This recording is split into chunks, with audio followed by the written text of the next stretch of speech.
Semangat pagi!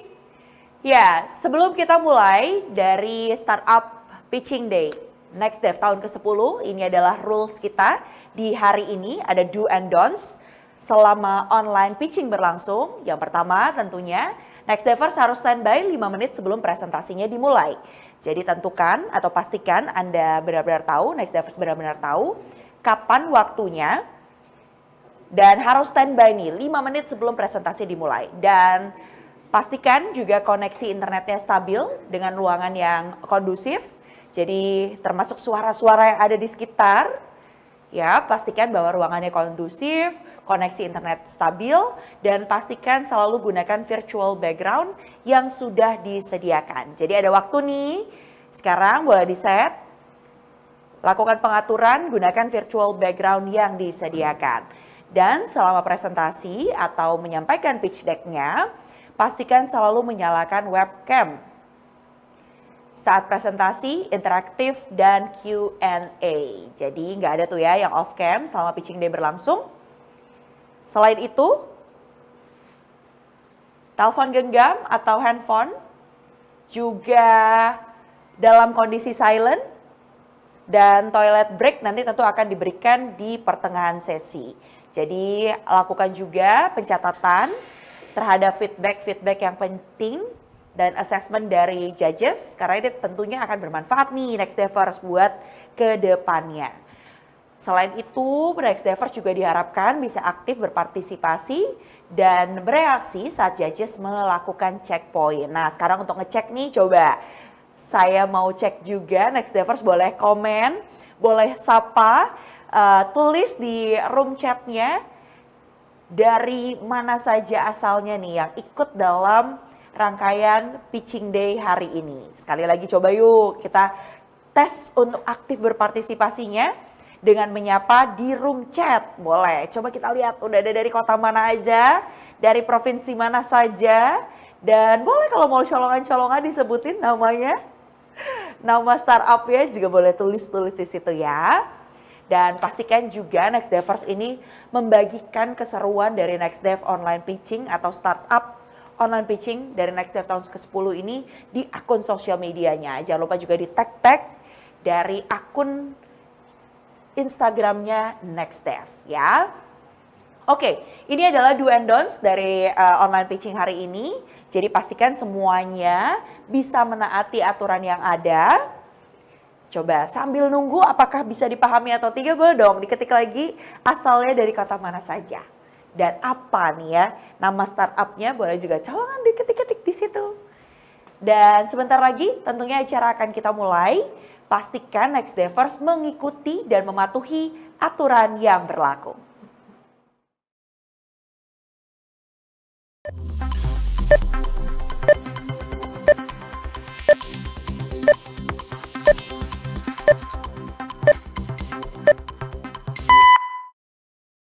Semua dimulai dari sebuah pertanyaan, juga rasa penasaran tentang masa depan. Mengapa jarak dan waktu harus menjadi halangan? Mengapa punya mimpi jika tidak kita wujudkan? Mengapa harus sabar menunggu giliran untuk meraih masa depan yang kita inginkan? Dan untuk Telkomsel, mengapa harus berhenti jika masih banyak yang mungkin diraih? Dengan transformasi kultur digital perusahaan yang menggerakkan kami, mengapa menjadi satu kata yang tidak bisa disepelekan? Mengapa mampu membangun jembatan yang menyambungkan seluruh Indonesia, menembus batas negara, membawa kami menjadi digital telco kelas dunia? Apapun yang kamu inginkan, kami wujudkan semuanya dalam genggaman. Karena kami adalah masa depan. Selalu bergerak untuk menjadi solusi gaya hidup digital mobile kelas dunia. Dengan teknologi terdepan, memberi layanan konektivitas digital tanpa batas. Kami berkomitmen untuk membangun sebuah semesta di mana semua pintu peluang terbuka. Peluang untuk semakin bebas berkreasi. Peluang untuk hadirkan diri lebih jauh dan sampaikan suara kepada dunia. Peluang untuk menang. Peluang untuk jadi lebih berkelas. Peluang untuk bebas menentukan pilihan. peluang untuk ciptakan nilai lebih bagi para inisiator menjadi digital powerhouse yang memperkuat pertumbuhan ekonomi Indonesia. Peluang untuk berkarya bagi nusa dan bangsa. Buka semua peluang dan wujudkan potensi tak terbatas dengan Telkomsel. Mengapa tidak? Telkomsel, buka semua peluang.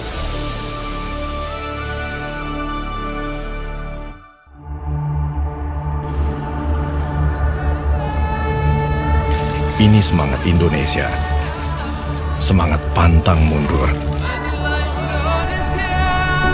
Menembus badai sudah biasa.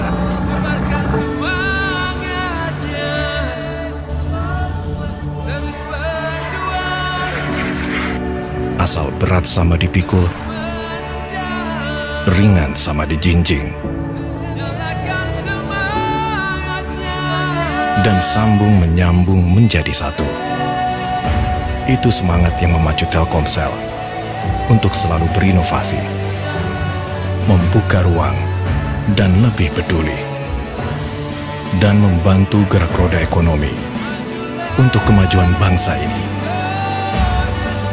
Telkomsel, semangat Indonesia. Dari tangisan pertama hingga dewasa, seringkali kita meninggalkan jejak yang tidak bermanfaat. Dari jejak karbon rumah tangga, jejak karbon kendaraan,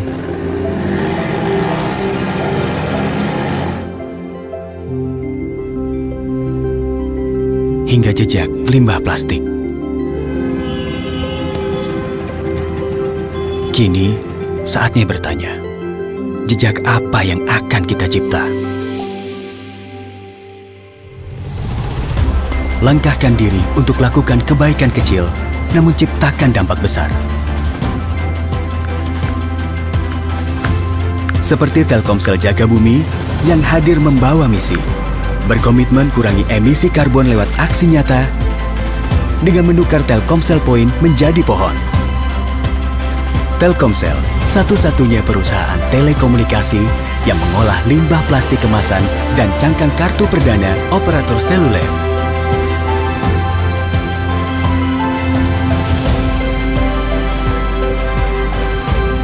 Karena menjaga kelestarian bumi adalah semangat kami, semangat Indonesia. Mari beri dampak berarti bagi bumi bersama Telkomsel Jaga Bumi.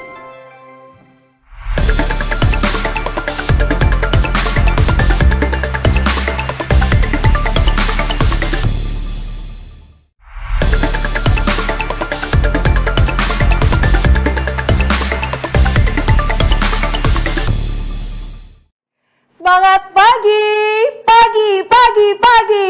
Kayaknya kurang semangat nih ya. Sekali lagi kita coba. Semangat pagi, pagi, pagi, pagi. Selamat datang di Startup Pitching Day Next Dev tahun ke-10.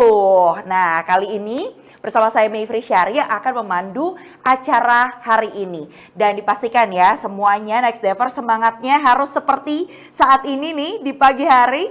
Karena kita akan sama-sama memulai Pitching Day di Next Dev tahun ke-10 ini. Tapi kalau bicara soal Next Dev, tentu Next Dev ini merupakan program CSR Masterpiece dari Telkomsel untuk inkubasi startup digital. Dan tentu Next Dev merupakan wujud komitmen Telkomsel untuk membangun pertumbuhan dari digital startup dengan fundamental bisnis yang kuat dan tentunya punya dampak sosial bagi Indonesia. Di tahun ke-10 ini tentu ada sejumlah perbedaan dengan tahun-tahun sebelumnya.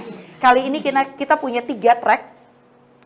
Dan track-tracknya ini adalah Productivity Enhancement, Digital Lifestyle, kemudian ada juga Emerging Technology. Di mana hari ini di Startup Pitching Day akan ada 24 digital startup yang akan menyampaikan atau presentasi dari pitch deck-nya untuk bisa nantinya melaju ke tahapan berikutnya dari Next Dev Journey. Dan tidak hanya itu saja, akan ada juga satu orang atau satu startup maksud saya yang akan meraih wildcard. Kira-kira bagaimana prosesnya nanti? Tentu kita akan sama-sama menyaksikan dan diharapkan para startup ini bisa memberikan yang terbaik dalam menyampaikan presentasi pitch deck-nya. Berikutnya, untuk membuka acara hari ini, kita akan sama-sama dengarkan opening remarks yang akan disampaikan oleh General Manager Corporate Social Responsibility dari Telkomsel.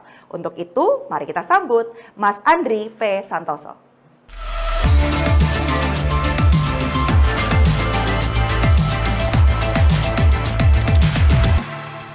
Semangat pagi. Selamat pagi dan salam hangat untuk kita semua.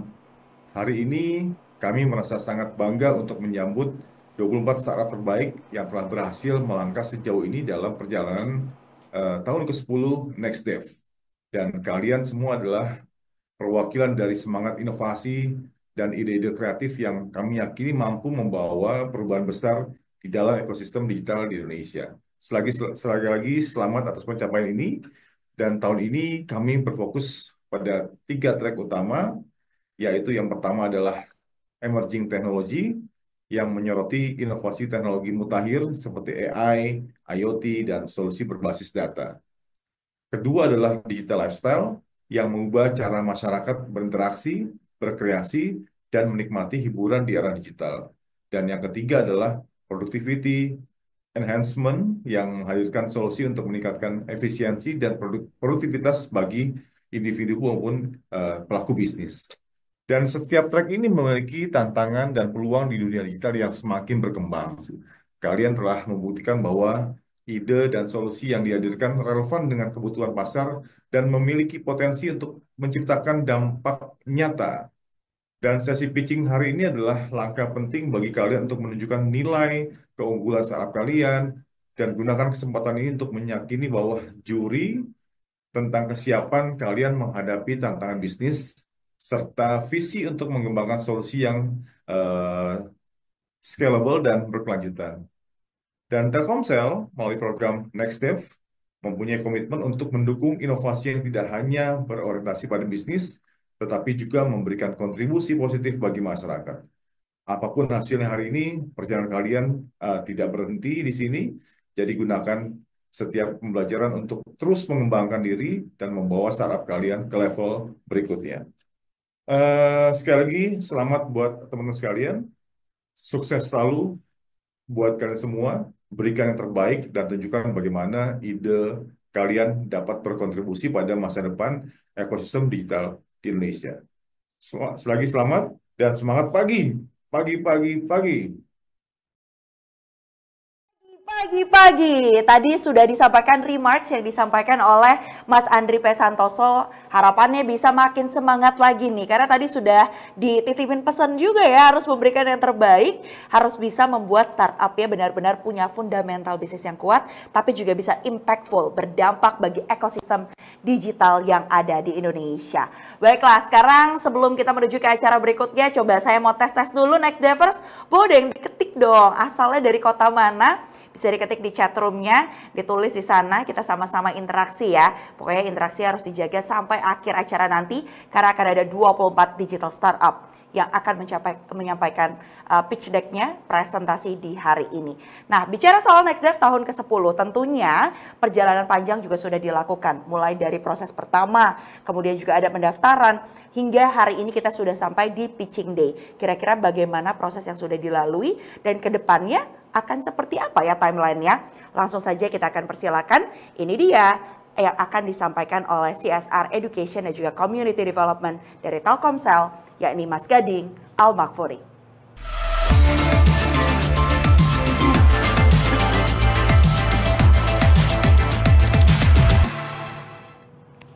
Semangat pagi Mas Gading. Pagi, luar biasa.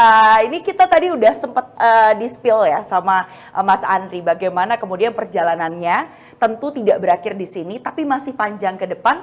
Tapi kalau kita flashback juga kemarin-kemarin tuh prosesnya banyak ya, panjang.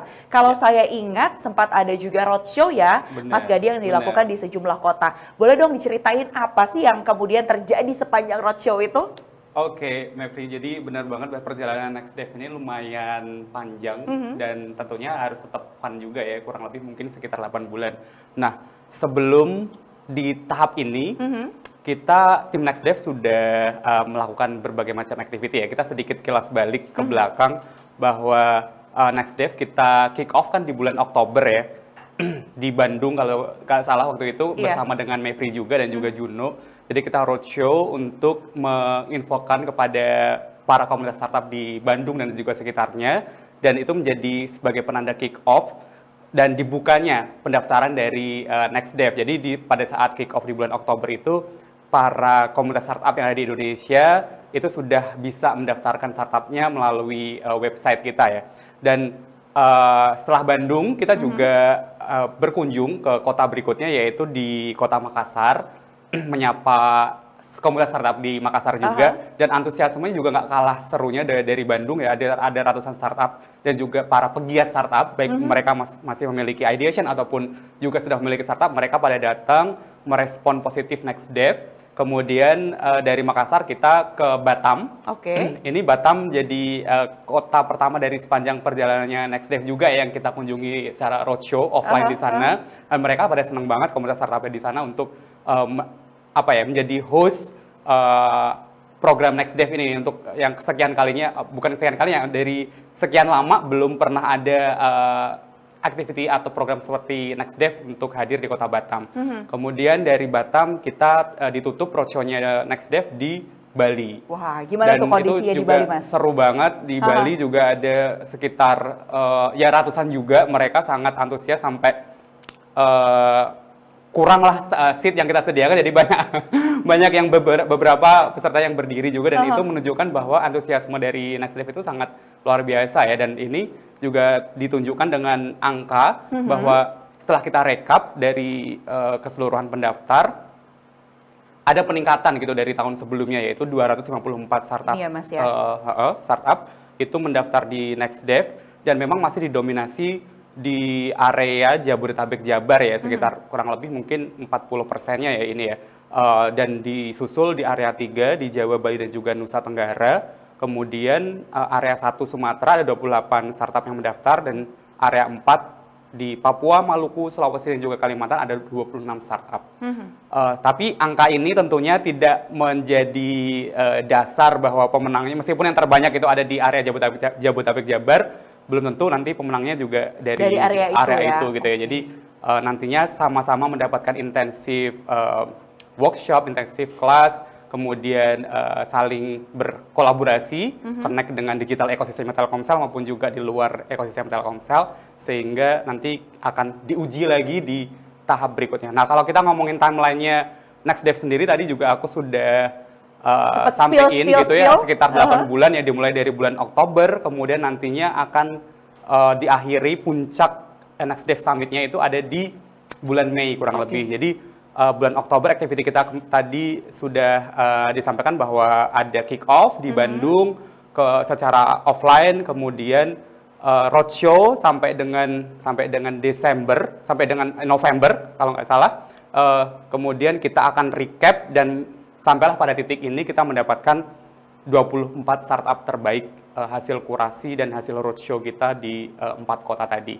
Nah, dari 24 ini nanti mereka akan melakukan pitching, memberikan yang terbaik untuk membuktikan bahwa mereka itu layak masuk ke dalam tahap NextDev Academy yang akan kita mulai di bulan Januari 2025. Yang nggak ada 1 bulan lagi ya kita masuk ke tahun 2025. Dan akan intensif sampai dengan bulan April untuk masuk NextDev Academy-nya. Dari NextDev Academy, 10 startup itu nanti akan mengikuti NextDev Summit sebagai tech conference dan juga puncak penghargaan bagi para startup NextDev yang nantinya akan final pitching kepada di depan juri juga. Tentunya jurinya akan lebih hebat-hebat lagi, lebih kalibernya mungkin internasional. Kemudian nanti mereka akan dipilih menjadi yang terbaik dari yang terbaik berarti tentunya ya pastinya. Sebenarnya kalau kita ngomongin program atau journey-nya dari NextDev ini kan yang juga menarik adalah tiap-tiap stage-nya itu punya nilainya tersendiri. Nah, sekarang hari ini akan melakukan pitching day. Nah, setelah ini akan ditentukan nih nanti siapa yang terbaik 10 yang terbaik artinya ya, 10. untuk menuju ke akademi. Tentunya ada mentor yang juga luar biasa, ada berbagai program-program yang juga perlu untuk dipahami bersama gitu ya nanti di dalam akademi itu. Nah ini nih buat yang lagi pada deg-degan, Mas Gading, apa sih yang ingin disampaikan untuk 24 startup yang kayaknya dari tadi malam kayaknya komat kami terus gitu untuk bisa pitching hari ini, silakan. Aku yakin mereka pasti deg-degan ya untuk karena pengen memberikan yang terbaik tentunya. Pitching, untuk dari mereka sendiri kan pasti punya ekspektasi untuk memberikan yang terbaik. Dan itu juga menjadi harapan kita semua ya. Jadi harapan kita dari tim Next Dev dan juga para juri juga pastinya dan juga teman-teman juga. Jadi kebahagiaan saya pribadi juga adalah ketika melihat teman-teman startup ini nanti memberikan yang terbaik untuk menunjukkan bahwa startupnya itu layak untuk masuk di inkubasi di Next Dev Academy di tahun ke-10 ini. Jadi itu sebenarnya harapan terbaik kita untuk bersama-sama nanti elevating startup dan supaya nanti ya Indonesia Emas juga bisa tercapai apa yang menjadi aiming-nya Indonesia. Ya, Indonesia Emas 2045, tapi kita persiapkan dari sekarang. Betul. Dan salah satunya juga ada di tangan 24 startup yang bentar lagi akan nge-pitch ide-idenya ya. Karena kalau kita tadi lihat ada 3 track di Next Dev tahun ke-10 ini yang juga menyesuaikan ya Mas Gading ya, dari perkembangan dan kebutuhan. Betul. Dari Indonesia maupun di tingkat global. Benar sekali, dan juga regional dan juga global. Regional dan juga global. Terima kasih banyak sekali lagi Mas Gading. Sama-sama, Tadi sudah dikasih bocoran-bocoran apa saja sih journey yang akan dihadapi oleh Next Devers di tahun ke-10 ini. Dan tips-tipsnya juga tadi udah dibagi sama Mas Gading ya. Terima kasih banyak sekali lagi Mas Gading atas penyampaiannya Next Dev.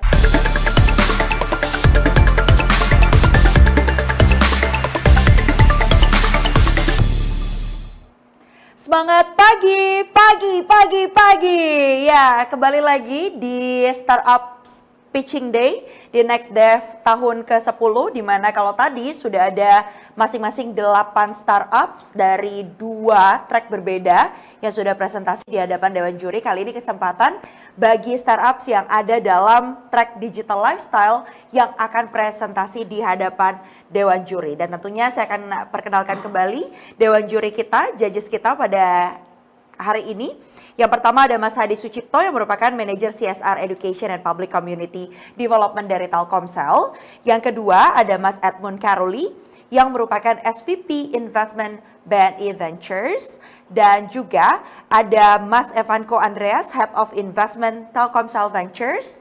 Dan juga ini nih yang berbeda dari 2 presentasi sebelumnya adalah Mas Agusti Salman Farisi yang merupakan Presiden and co-founder dari Amoda atau yang akrab disapa Kang Bojes nih ya. Semangat pagi. Semangat pagi semuanya. Ini para judges kita yang tentunya sudah bersiap juga. Dan perlu saya sapa juga nih karena sudah hadir juga di tengah-tengah kita. Ini dia founder dari MyEco, yakni Mas Derivato, yang juga merupakan komentor dari Digital Lifestyle Track ini. Yang pastinya bicara soal track yang satu ini, Digital Lifestyle, sama seperti 2 track sebelumnya, akan ada 8 startups yang presentasi di hadapan para Dewan Juri. Dan nanti nih, para Dewan Juri berhak untuk mengajukan pertanyaan dan langsung akan dijawab oleh para startupnya. Dewan Juri kayaknya udah siap. Sekarang saya mau langsung tanya nih sama para startups yang siap-siap untuk presentasi. Langsung saja kita ke startup yang pertama.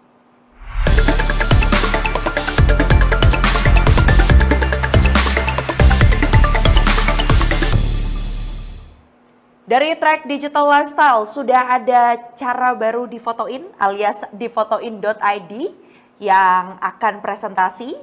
Halo, semangat pagi. Boleh di-unmute dulu. Halo, selamat siang. Semangat pagi. Pagi. Biasanya Pagi. Nah, ini dia. Sebentar lagi saya akan berikan kesempatan untuk bisa presentasi. Waktunya 3 menit sebelum nanti kita masuk ke sesi tanya jawab. Sudah siap? Siap, sudah, insya Allah. Silakan, 3 menit dimulai dari sekarang. Halo, perkenalkan nama saya Dimas, saya dari difotoin.id. Jadi ini adalah produk saya, difotoin.id itu adalah foto booth outdoor pertama di Indonesia dan kita punya hashtag adalah cara baru difotoin. Jadi ini adalah awal mula kita membangun startup ini adalah problem pertama ketika kita lagi ada di tempat pariwisata atau mungkin lagi jalan-jalan itu nggak ada yang bisa mengabadikan momen secara bersama-sama dan tidak bisa ada tidak memiliki pengalaman sebagai fotografer, tidak mempunyai waktu yang banyak, hasil foto yang kurang nggak bisa langsung dicetak, pencimpanan galeri, juga foto yang agak berantakan. Lalu kita menciptakan satu vending machine, itu photo box outdoor, dan itu self-service dan dapat beroperasi selama 24 jam, bisa juga dicetak dan langsung soft copy-nya juga ada dan ada galeri online. Jadi kurang lebih adalah yang sebelah kiri ketika masalah itu bisa ada backlight, ada overlight. Nah, kalau misalnya menggunakan mesin kita, itu benar-benar proper lah bisa dibilang. Nah, next. Nah, ini data awal kita mulai. Jadi memang sebelum kita bermulai, kita membeli data dulu. Kita membeli data dari Maximize Market Research. Di situ kesimpulannya adalah kategori bisnis dari fotografi ini akan meningkat 9% kurang lebihnya per tahunnya sampai 2029. Lalu di tengah itu adalah Fotomi, itu kurang lebih kiblat kita lah ya, bisa dibilang dia ada vending machine photo box juga, tapi dia konvensional yang ada kotaknya gitu ya. Itu sudah tersebar di 20 negara dan revenue-nya dia itu per tahunnya di 154 juta pound sterling. Lalu kalau untuk market size saya di Indonesia itu kita mengambil data dari Badan Statistik Negara, itu tahun 2022 ada 2.930 objek wisata dan dari tempat wisata itu kita potensial untuk melakukan penempatan 2 titik mesin di mana rata-rata revenue per bulan itu di 30 juta per titik. Lalu bisa dibilang kalau kita kalkulasi jadi totalnya di 2,1 triliun per tahun. Next. Ini adalah tim kita, di situ saya sebagai CEO, ada Adam, ada Miko, dan kita juga ada penasehat, dari situ Hendra dan Stefani Teddy. Next. Ini traction kita, jadi selama berjalannya kita 1,5 tahun, kurang lebih kita sudah mengumpulkan 1,2 juta orang yang foto di tempat kita, lalu sudah ada 192.000 member dan 28 mesin yang tersebar di 5 kota, Jakarta, Bekasi, Bogor, dan Bandung. Lalu kalau ini untuk revenue kita dari 2023 sampai 2024, cuma belum saya update nih untuk yang masalah Novembernya. Oke, next. Terima kasih. Sebenarnya ada lampiran sih, cuma foto-foto aja.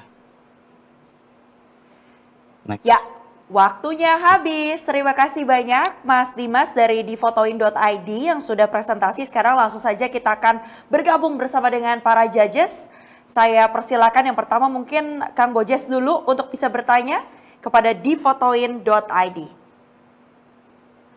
Salam kenal Mas. Sebenarnya mungkin lebih ke ini sih, penasaran pengen tahu ya kalau dari difotoin itu secara capex itu gimana, dari mana, apakah dari setiap lokasi ke lokasi lain ada untungnya terus bikin lagi, itu satu. Terus yang kedua kalau ada perbaikan itu gimana? Kan pasti kalau outdoor kayak gini ada kaitannya sama cuaca ya. Caranya bisa nge-manage satu lokasi ini bisa dapetin revenue yang sama. Tambah di musim hujan, ya tadi juga saya lihat grafiknya ya, naik terus tuh ke kanan. Padahal kan kita ada musim hujan, apakah orang foto lagi hujan-hujan atau gimana? Lebih ke technical sih di operation. Baik. Oke. Mas Dimas, waktu untuk menjawabnya 1 menit dimulai dari sekarang. Oke. Untuk capex kita memang ada beberapa divisi yang langsung in-touch ke dalam per mesinnya. Itu kita ada namanya team maintenance. Itu di kita per 1 minggunya itu divisit 2 kali per titik mesin. Lalu kita juga ada controller yang standby untuk melihat mesin kita secara remote. Jadi kalau ada error itu di remote selama 24 jam. Lalu kalau untuk masalah ketahanan mesin, kita ketahanan mesin memang kita udah uji duluan sih Pak. Sebelum kita ada penempatan mesin, semua mesin kita diuji 24 jam, disiram air segala macam. Jadi so far mau hujan pun juga nggak ada masalah. Lalu kalau untuk musim hujan, kita mensiasati dengan strategi marketing. Kalau hujan itu foto estetik loh. Jadi kurang lebih seperti itu campaign kita. Jadi akhirnya banyak juga di market pengguna-pengguna saya itu hujan-hujan pun mereka pakai payung, mereka bisa foto. Kurang lebih seperti itu Pak. Waktu 10 detik lagi mau dimanfaatkan? Cukup. Cukup baik. Terima kasih banyak Mas Dimas sudah menjawab pertanyaan dari Kang Bojas tadi. Sekarang saya ingin ke Mas Hadi untuk bisa mengajukan pertanyaan untuk difotoin.id. Ya, terima kasih Mbak Mevri dan juga difotoin. Ini merupakan hal yang menarik dan cukup challenging ya, mengingat sekarang orang untuk foto banyak yang membawa better membuat tripod kemana-mana, mengingat kualitas kamera handphone itu menjadi pesaingnya kompetitor landscape-nya teman-teman harusnya gitu ya, karena kan ini sifatnya juga soft copy maupun bisa di printing gitu ya. Nah, justru saya pengen tahu juga sebetulnya selain optimisme yang sudah dijalankan oleh teman-teman di Fotoin, saya pengen tahu sebetulnya painful di Fotoin sendiri saat ini di mana gitu, dan apa upaya yang dilakukan oleh di Fotoin untuk meminimalisir segala bentuk kekurangan dari di Fotoin sendiri. Karena ini kaitannya akan meningkatkan user di setiap titik dari kamera di foto ini. Demikian, terima kasih. Baik, terima kasih Mas Hadi. Silakan Mas Dimas, 1 menit waktunya untuk menjawab. Oke, Pak. Mungkin saya jawab dulu di painful kita ya, Pak ya. Jadi painful kita tuh memang penempatan pertama itu adalah penempatan titik lokasi mesin, Pak. Karena lokasi mesin kita itu memang yang nggak ada hitungannya lah. Jadi kalau misalnya kita mau ada di tempatnya ada di mall, itu lokasi-lokasi yang kita mau itu biasanya tuh mereka nggak ada harga sewanya, random gitu. Mereka pun juga nggak kepikiran kalau itu bisa disewa gitu. Jadi memang kesulitan saya itu pertama kali di awal itu adalah penempatan akuisisi titik lokasi baru, tapi akhirnya kita kebetulan kemarin saya mengikuti kegiatan inkubasi dari backup Kementerian Pariwisata, dan kebetulan kita dari Demo Day itu kita di juara 1. Alhamdulillahnya kita dapat support dari kementerian. Jadi kalau misalnya ada penempatannya agak susah, itu kita minta surat rekomendasi sih Pak dari kementerian untuk titik lokasi kita. Lalu kalau untuk kita nge-compare sama orang yang bawa tripod, itu lebih ke experience sih Pak. Jadi karena kan kalau ini kan experience seperti photo booth ya Pak ya. Jadi tapi nggak ada kotaknya. Jadi mereka ada experience gitu loh Pak. Ada mirrorless apa segala macam. Kurang lebih seperti itu Pak. Baik, waktunya habis. Berikutnya saya akan mungkin persilakan kepada Mas Edmund untuk bisa mengajukan pertanyaan kepada difotoin.id. Silakan. Oke, siang Mas. Mungkin lebih pengen tahu ininya aja Mas, BEP-nya aja, kalau misalkan satu mesin itu setelah berapa kali event atau berapa kali pemakaian. Silakan, boleh langsung dijawab, waktunya 1 menit. Jadi kita memang ada 3 revenue stream Pak. Revenue pertama itu memang kita retail, ada sewa sama buat advertising. Tapi kita berbicara kalau untuk ROI itu biasanya kita di permanen lah ya. Jadi di tempat-tempat kita yang udah nggak kemana-mana lah itu mesin. Jadi kita ngebagi itu ada 3 stage. Jadi kalau misalnya ada yang tipenya itu low, medium, sama high traffic Pak. Jadi kalau yang high traffic itu kita ROI-nya itu di 4 bulan. Kalau yang di medium itu di 7 bulan. Kalau yang di low itu di 12 bulan. Waktunya masih ada 30 detik Gitu, jika Pak. ingin menjawab lagi. Mas Dimas? Sudah cukup, baik. Oke. Terima kasih banyak kepada Mas Dimas di fotoin.id dan juga 3 orang judges kita yang tadi sudah bertanya. Dan good luck buat selanjutnya, dan kita akan langsung menuju ke startup berikutnya. Terima kasih.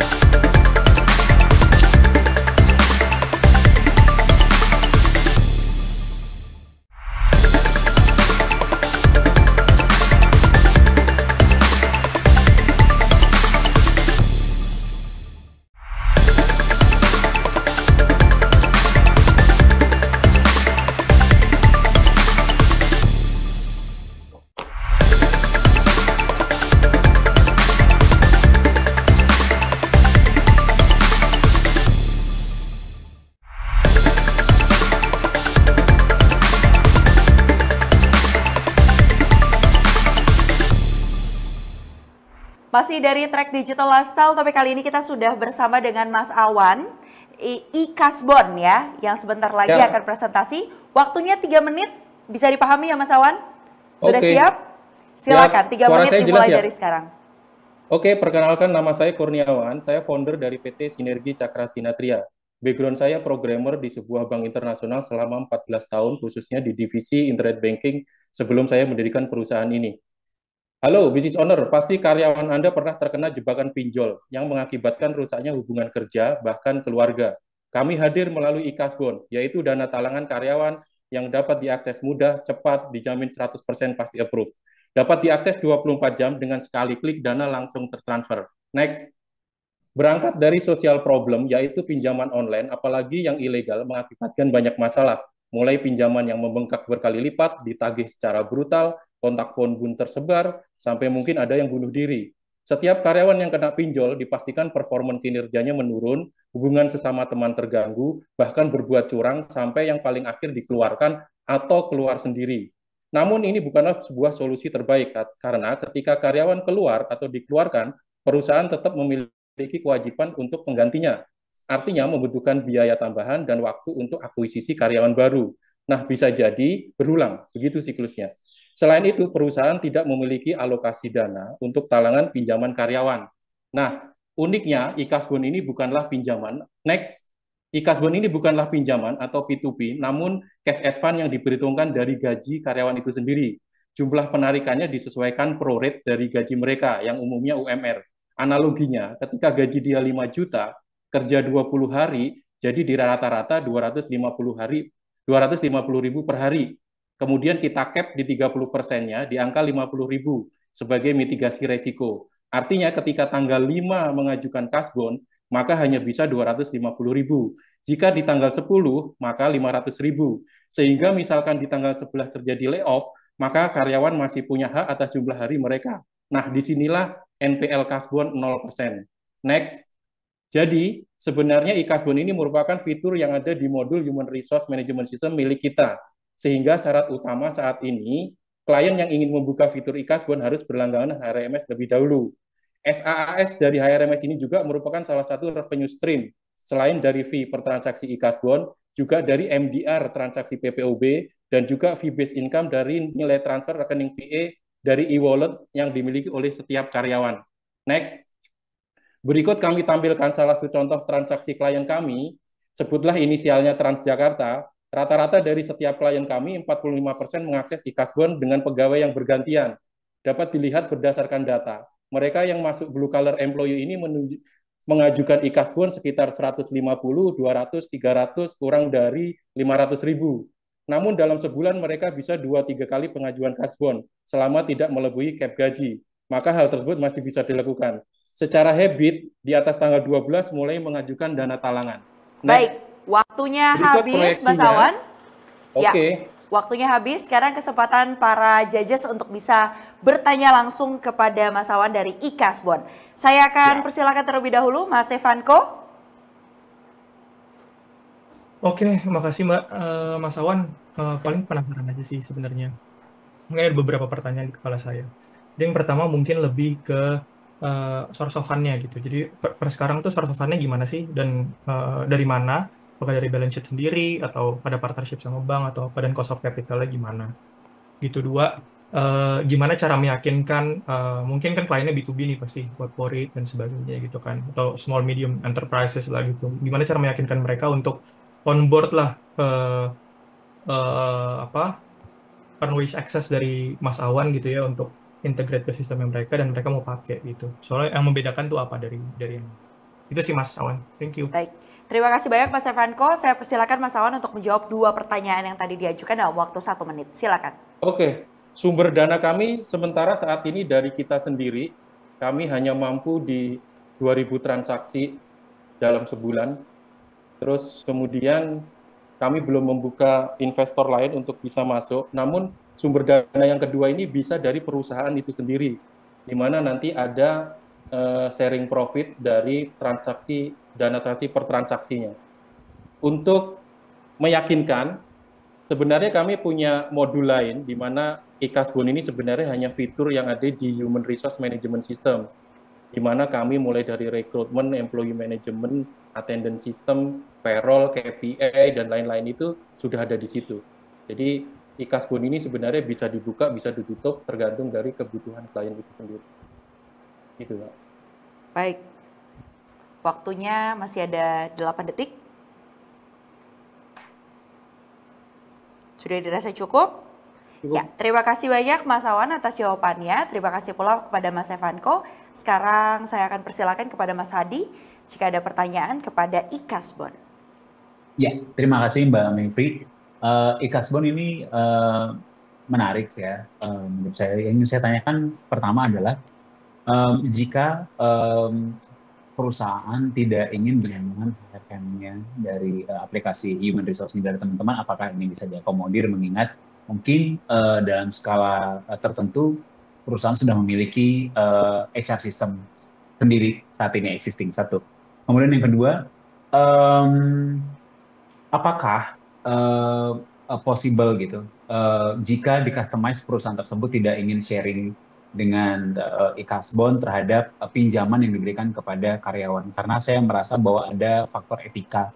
Kalau misalnya perusahaan memberikan pinjaman kepada karyawan, dalam hal ini Ikasbon, kemudian diutilize juga untuk menjadi di ada revenue stream dari perusahaan atas pinjaman karyawan. Karena kan tadi ada ya sharing profit itu. Jika misalnya diberikan pinjaman, saya sebagai karyawan, perusahaan dapat bunga tertentu misalnya, anggap itu bunga atau administrasi, di mana sharing administrasi dari Ikasbon ini menjadi ada revenue. Takutnya kalau misalnya perusahaan itu sudah memiliki serikat pekerja, ini menjadi sebuah pain point ya, yang ditilik oleh karyawan, di mana perusahaan mengambil revenue dari karyawannya sendiri dari pinjaman yang notabene itu adalah kesusahan karyawan, sehingga itu kesannya diutilize. Bagaimana Ikasbon menyikapi hal ini? Dari saya itu saja. Terima kasih. Terima kasih banyak Mas Hadi. Silakan Mas Awan untuk dijawab dalam waktu 1 menit. Iya, kami garis bawahi, Ikasbon ini bukan pinjaman. Jadi ini adalah dana talangan cash advance ya, dari gaji mereka sendiri. Terus, apakah memungkinkan di luar ini bisa dipakai, misalkan existing customer udah punya HRMS, itu bisa. Nanti connect-nya pakai API. Jadi khusus API, jadi platformnya aja yang digunakan. Terus kemudian, soal tadi possible apa enggak, biasanya kalau karyawan atau perusahaan itu corporate, itu biasanya ada koperasi. Nah, biasanya sebenarnya platform ini akan bekerja sama dengan koperasi itu, gitu, yang ada di perusahaan itu. Soal dana talangan, ada fee transaksi ini, ya nanti mekanismenya menggunakan koperasi di setiap perusahaan itu. Kebetulan memang kami juga punya aplikasi koperasi juga. Jadi sebenarnya kami punya ERP. Jadi Kasbon ini sebenarnya hanya fitur dari ERP yang kita punya. Jadi semua bisa custom, bisa add-on, sesuai kebutuhan. Seperti itu. Baik, terima kasih Mas Awan atas jawabannya. Berikutnya saya akan persilakan kepada judges selanjutnya, yaitu mungkin Mas Bojes ingin mengajukan pertanyaan untuk Ikasbon. Ya, kebetulan kan saya juga bisnisnya B2B ya, penasaran sih gimana caranya Ikasbon ini bisa ngakuisisi customer, itu satu. Yang kedua, berapa lama ke proses deal-nya? Itu sih. Penasaran sih, karena lumayan cukup buat ngeyakininnya. Baik, terima kasih Kang Bojas atas pertanyaannya. Silakan langsung dijawab, Mas Awan. Waktunya 1 menit. Akuisisi, saat ini existing customer kami ada 50.000 user aktif. Jadi sebenarnya sangat mudah untuk akuisisi karena kebanyakan market fit kami ada di perusahaan alih daya, outsourcing. Total yang kami kelola saat ini ada lebih dari 50 user aktif dan yang baru aktivasi sekitar 2.000. Untuk deal-nya biasanya karena ini pilihan, di mana existing customer itu sudah menjadi customer kami dan sifatnya SaaS, jadi secara deal itu ya ini pilihan. Dan yang kedua, modul Ikasbon ini muncul sebenarnya karena klien kita, pegawainya banyak yang kena pinjol. Sehingga jadi tidak kondusif, bahkan keluar. Nah, akhirnya klien kita itu minta solusi, apa ini solusinya? Nah, kita buatkan Ikasbon itu. Soal pendanaannya tadi bisa dari kita, atau dari perusahaan itu sendiri, atau koperasi. Baik, waktunya habis. Sudah dijawab 3 pertanyaan dari judges oleh Mas Awan dari Ikasbon. Terima kasih banyak atas presentasi dan jawabannya. Kita akan langsung menuju ke startup berikutnya. Terima kasih.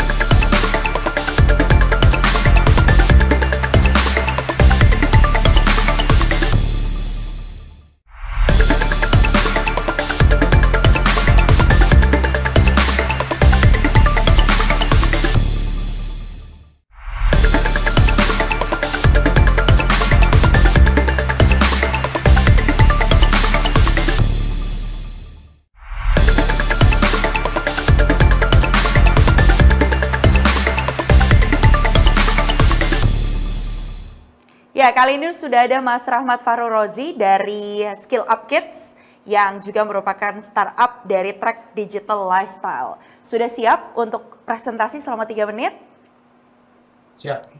Baik, waktunya 3 menit dimulai dari sekarang.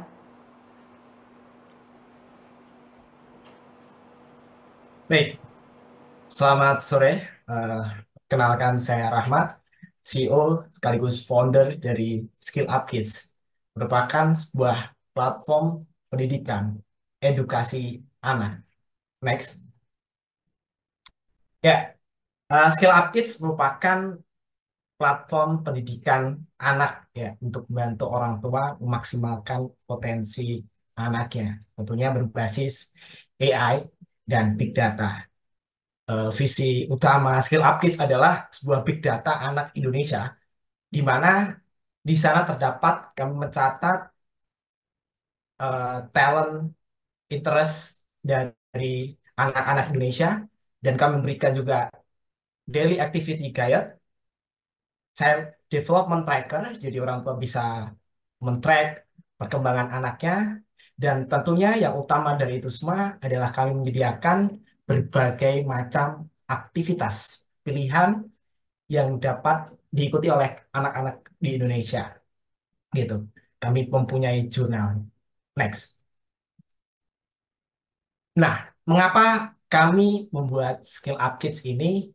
Karena kami melihat sebuah keresahan ya. Mungkin di sini bapak gitu kan yang punya anak gitu atau punya keponakan yang mana ternyata 4 jam sehari dari penelitian itu anak-anak sudah menghabiskan waktunya di depan gadget gitu. Dan kita sebagai orang tua ataupun kakak gitu seringkali kesulitan untuk ngingetin anak ini supaya nggak main handphone terus gitu kan. Nah, penelitian di sini ternyata dampak dari kecanduan ponsel itu bisa bermacam-macam ya, dari perilaku buruk anak gitu, obesitas, gangguan tidur gitu. Dan juga karena kesibukan orang tua mungkin ya, mereka bingung mau cari aktivitas apa yang sesuai. Dan sebuah penelitian dari Harvard Child Development Project Study itu bahwa terdapat signifikan ya antara stimulasi yang baik itu dengan bright future atau masa depan anak yang cerah. Jadi semakin banyak stimulasi yang didapatkan oleh anak, maka anak itu berpotensi untuk mendapatkan masa depan yang cerah. Oleh karena itulah kami membuat Skill Up Kids ini. Next. Nah, tentunya kami juga melihat market potensial dari edutech di sini sebesar 7,3 triliun dolar pada 2025, dan kami mengambil market di Indonesia sendiri ada 2 billion dolar, dan untuk tahap awal kami mengambil 400 juta dolar sebagai serviceable area market. Next. Dan inilah tim kami, terdiri dari 3 orang, saya sebagai CEO, berlatar belakang bisnis, dan CTO kami, sekaligus next. Ya, ini ada traction kami, sudah Waktunya 9,4 ribu habis. visitors. Ya. Seperti itu. Baik. Terima kasih. Terima kasih sudah sempat ditampilkan ini presentasinya. Ya, tadi presentasi dari Rahmat Farurozi mewakili Skill Up Kids, dan sekarang kita akan langsung menuju ke judges yang akan bertanya. Mungkin yang pertama saya akan persilakan kepada Mas Edmund terlebih dahulu untuk bisa mengajukan pertanyaan. Oke, tadi karena belum selesai ya presentasinya, mungkin boleh dijelasin lagi deh bisnis modelnya, revenue model, kamu make money dari mana, ya itu dulu deh. Mungkin nanti yang pertanyaan lain disimpan buat judge lain. Thank you. Oke, terima kasih. Thank you so much Mas Edmund. Saya persilahkan kembali kepada Mas Rahmat. Ada 1 menit untuk menjawab. Ya, thank you Mas Edmund pertanyaannya. Jadi bisnis model kami yang utama dari aktivitas pilihannya Mas. Jadi kita saat ini ada 40 aktivitas, baik dari Skill Up Academy sendiri dari kami ataupun dari mitra-mitra yang tergabung. Jadi itu sumber revenue utama. Jadi seperti coding class, kelas memasak, terus kelas menanam padi, gitu, kelas bermacam-macam kelas menari, musik gitu kan. Itu yang kita sediakan. Itu dari kita revenue utamanya di situ. Terus yang kedua, kita juga ada dari scale up kit gitu. Jadi kita punya mainan edukasi anak juga itu yang sebagai revenue penjualan. Yang ketiga, karena kita ada mitra di situ, kita narik komisi fee 30-50% fee dari setiap transaksi yang ada.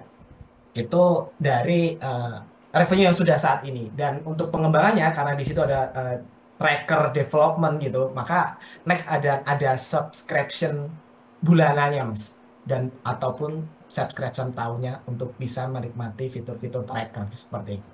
Baik, waktunya habis dan berikutnya saya akan persilakan kepada Mas Evanko untuk bisa mengajukan pertanyaan untuk Skill Up Kids. Silakan. Oke, Mas, thank you. Paling pertanyaan dari saya untuk Skill Up Kids gitu ya. Kan sebenarnya ada beberapa alternatif gitu ya di market masalah konten untuk anak-anak gitu ya. Dan pertanyaan saya sih sebenarnya lebih ke per hari ini customer retention-nya itu seberapa tinggi sih gitu. Jadi itu menunjukkan bahwa pengguna-pengguna yang specifically orang tua di luar sana tuh mulai puas dengan service yang ditawarkan oleh Scale Up Kids gitu. Dan plan-nya ke depan seperti apa gitu. Oke. Silakan, waktunya 1 menit untuk bisa menjawab.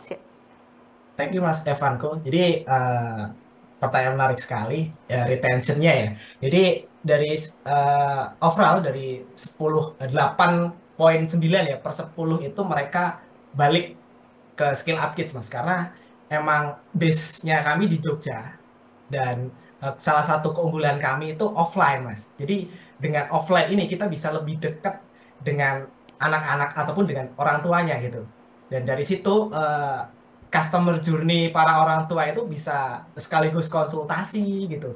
Jadi kayak mungkin 90% ya mereka bisa balik lagi kegiatan kita. Apalagi yang B2B ya dengan sekolah-sekolah gitu, itu rutinan. Jadi kita sudah kontak contohnya dengan Al-Azhar gitu selama 1 tahun gitu untuk nanti diperpanjang untuk mereka bisa ada kegiatan rutin nih, coding class gitu ataupun kelas alam dan berbagai kelas lainnya yang kami tawarkan. Dan itu cukup menjadi daya tarik dari kita sih karena base-nya offline seperti itu. Ya. Terima kasih atas jawabannya kepada Mas Rahmat dari Skill Up Kids. Berikutnya saya akan persilakan kepada Kang Bojes untuk mengajukan pertanyaan yang nanti akan langsung dijawab. Silakan. Ngelanjutin yang barusan, kalau offline berarti kan harus banyak orang, ya kan? Gimana caranya itu bisa scale ya? Apa ada modul sendiri atau metode yang sudah dibuat dan kayak gimana cara penerapannya? Oke. Terima kasih atas pertanyaannya. Saya persilakan untuk Mas Rahmat menjawab. Waktunya 1 menit. Terima kasih. Jadi saat ini kita punya 40 mitra, termasuk sebenarnya ada 100-an mahasiswa yang tergabung. Salah satu kenapa itu tadi keunggulan kita di offline ya, tapi bukan berarti kami tidak menyediakan yang online juga untuk scalable gitu ya. Nah, salah satu strategi kami terkait offline activity ini, kita kerjasama dengan mitra, termasuk mahasiswa di sini. Jadi yang menyelenggarakan pendidikannya atau menyelenggarakan kelasnya itu adalah para mitra kami, termasuk mahasiswa gitu. Dan di sini salah satu sociopreneur kami adalah mereka mahasiswa ini bisa mendapatkan penghasilan tambahan dengan mengajar di kelas yang ada di Skill Up. Seperti itu. Jadi SDM kami saat ini kami tim ada 7 orang, tapi seluruhan mitra yang tergabung itu ada 100-an. Itu yang membuat kita bisa menghandle sampai saat ini ya. Untuk kemudian modul-modul tadi dan kurikulum tentunya sudah kami siapkan. Baik, waktunya habis. Terima kasih banyak Mas Rahmat Fahru Rozi sudah menjawab pertanyaan dari 3 orang judges kita, Mas Edmund, Mas Evanko, dan juga Kang Bojes ya. Terima kasih atas presentasi dan jawabannya. Kita akan langsung menuju ke startup berikutnya.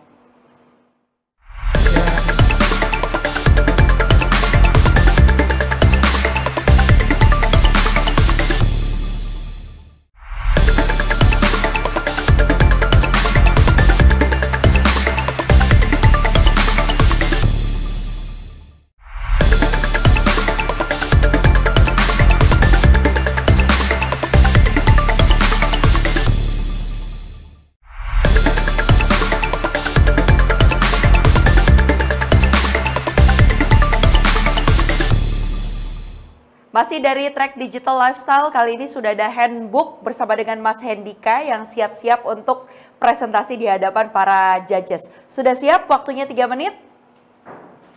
Siap. Siap, silahkan kalau gitu Mas Hendika, 3 menit dimulai dari sekarang. Oke, selamat siang. Perkenalkan, saya dari Handbook, startup yang didirikan di Bali yang saat ini sudah berada di 8 provinsi di Indonesia.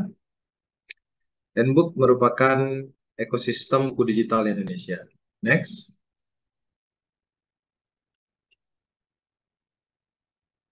Halo.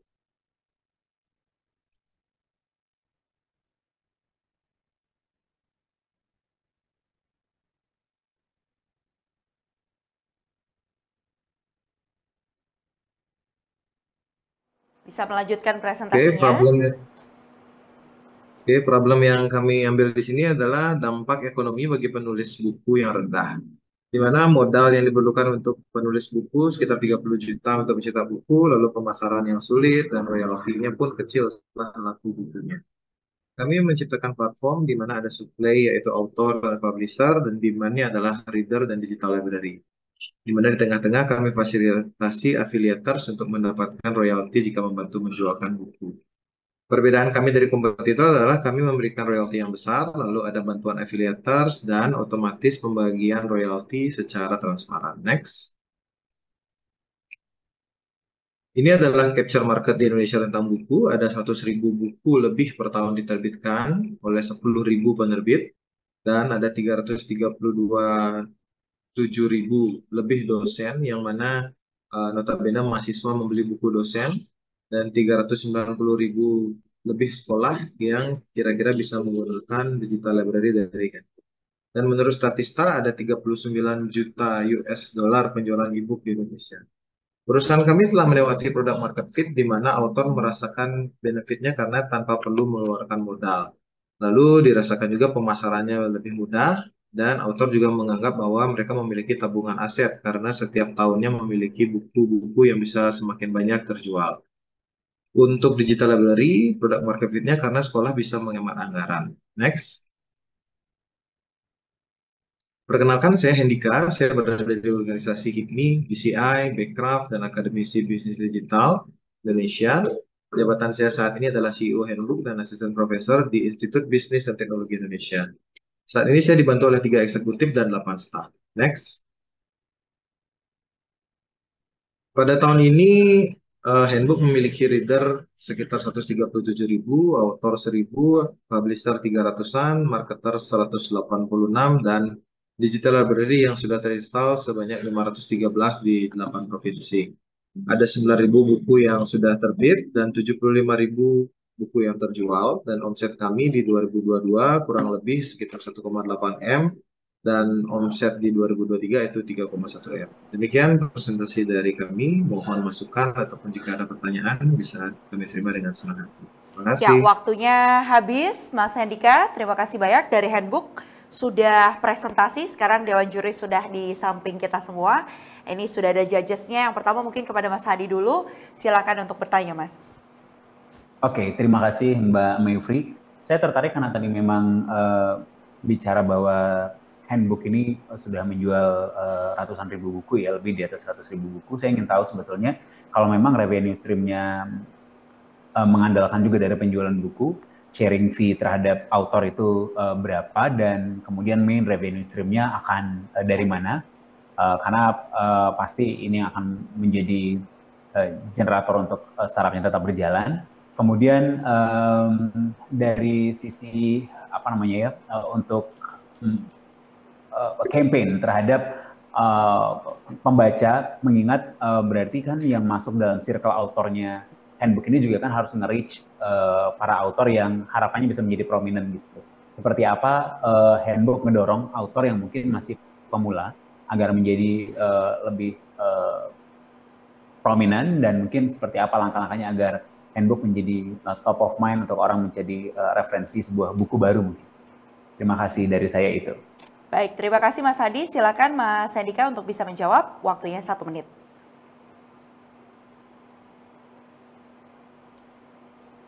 Mas Hendika? Bisa langsung menjawab, waktunya 1 menit dimulai saat Mas Hendika mulai bicara. Baik, sepertinya mohon maaf koneksinya agak putus-putus. Saya coba tangkap dari pertanyaan tadi. Kami melakukan banyak sekali penetrasi terhadap penulis-penulis baru. Setiap tahunnya kami menyelenggarakan Ubud Writer Festival, di mana ada penulis dari luar negeri dan dalam negeri mulai ikut bergerak di sana, belajar menulis, dan kita adakan workshop, dan itu acara selama 4 hari, itu international kelas, di mana di sana pengalaman kami banyak sekali timbul penulis-penulis baru yang akhirnya bisa mulai pede gitu untuk menjualkan bukunya. Berita baiknya, handbook ini malah dibantu oleh penulis-penulis tersebut dalam memasarkan platform kita. Jadi handbook secara tidak langsung membantu mereka untuk menulis, dan ternyata efek sampingnya handbook pun mendapatkan publikasi yang cukup baik dari respon dari followers dari penulis tersebut gitu, karena mereka para readernya itu membeli bukunya melalui handbook akhirnya. Kurang lebih begitu. Baik, waktunya habis untuk menjawab pertanyaan dari Mas Hadi. Terima kasih. Kita akan langsung menuju ke penanya berikutnya. Ini dia dewan juri kita. Mungkin ke Kang Bojes dulu. Ya, halo Mas Hen. Ini saya juga ya sama bisnisnya Mas Hem gitu. Cuma pengen tahu sih sebagai founders gitu, goalsnya apa sih mimpi besarnya dari handbook ini ada gitu. Itu sih penasaran. Apakah bisa dipahami pertanyaannya? Mimpi besarnya nih dari handbook itu apa Mas? Soalnya menarik ya, kalau menurut saya goals besarnya itu kemana gitu. Silakan Mas Hendika dijawab. Tadi pertanyaan dari Kang Bojes adalah harapan besarnya atau mimpi besarnya handbook itu sebenarnya apa sih?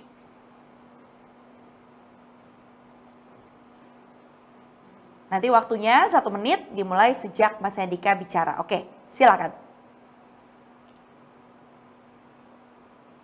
Mohon maaf, suaranya putus. Saya sama sekali tidak mendengar. Jadi Mas Hendika, apa nih mimpi besarnya dari handbook? Harapannya ke depannya seperti apa dari handbook? Silakan. Ya.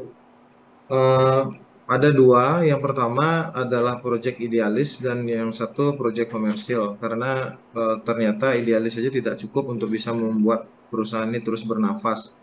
Kalau proyek idealisnya tentu kami ingin meningkatkan minat baca, terutama di daerah-daerah. Karena di daerah kami sendiri di Bali hanya mungkin 30% yang tersentuh oleh buku.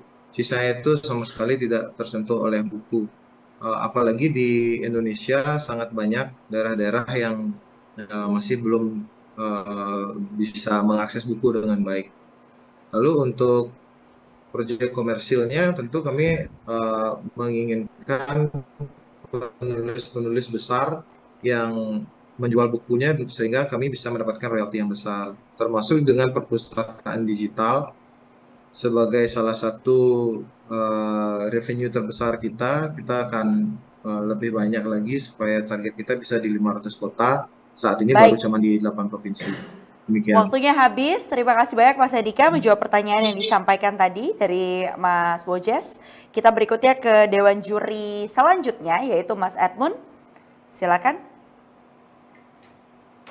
Oke, mungkin nanya dikit ya. Tadi ada traction-nya itu 9.000 buku ya sudah dipublish di platformnya. Mungkin boleh ceritain dikit nggak? Kira-kira itu, sorry ini masih ada nggak? Masih? Ya, masih bergabung bersama kita. Oh ya, oke, sorry. Jadi 9.000 itu komposisinya apa aja ya Pak ya? Maksudnya buku seperti apa, genrenya, terus itu dari berapa writer kira-kira, dan bagaimana caranya mereka bisa tahu handbook gitu, dan apa namanya memutuskan untuk rilis di platformnya Bapak. Baik, terima kasih atas pertanyaannya Mas Edmund. Saya akan persilakan kepada Mas Hendika untuk jawab, waktunya 1 menit. Baik, terima kasih. Mudah-mudahan lancar. Jadi autor itu ada sekitar 1000-an autor di kita, yang mana kita dalam 2 tahun ini mengakuisisi autor tersebut ya. dan ada juga publisher sekitar 300. Jadi publisher ini lebih ke faktor kali karena publisher memiliki banyak penulis. Bagaimana kami mengakuisisinya? Banyak sekali strateginya, dari negosiasi dengan publisher, lalu kita mencari kantong-kantong di mana author menerbitkan bukunya secara free, dan berbagai macam cara yang lain. Saat ini yang sedang tren di kami yang marketnya sangat fit adalah dosen kalau dari sisi author. Karena dosen bisa dalam tanda kutip mewajibkan mahasiswanya untuk membeli bukunya, dan dosen hanya membuat sekali saja bukunya, di mana setiap semester dia bisa jual buku-buku dia. Itu yang saat ini paling fit. Terima kasih. Ya, terima kasih banyak atas jawabannya Mas Hendika. Waktunya 1 menit habis. Tadi juga menjawab pertanyaan yang diajukan oleh Mas Edmund. Setelah sebelumnya juga ada pertanyaan dari Mas Bojes dan juga Mas Hadi. Terima kasih banyak untuk handbook. Dan kita langsung akan menuju ke startup berikutnya.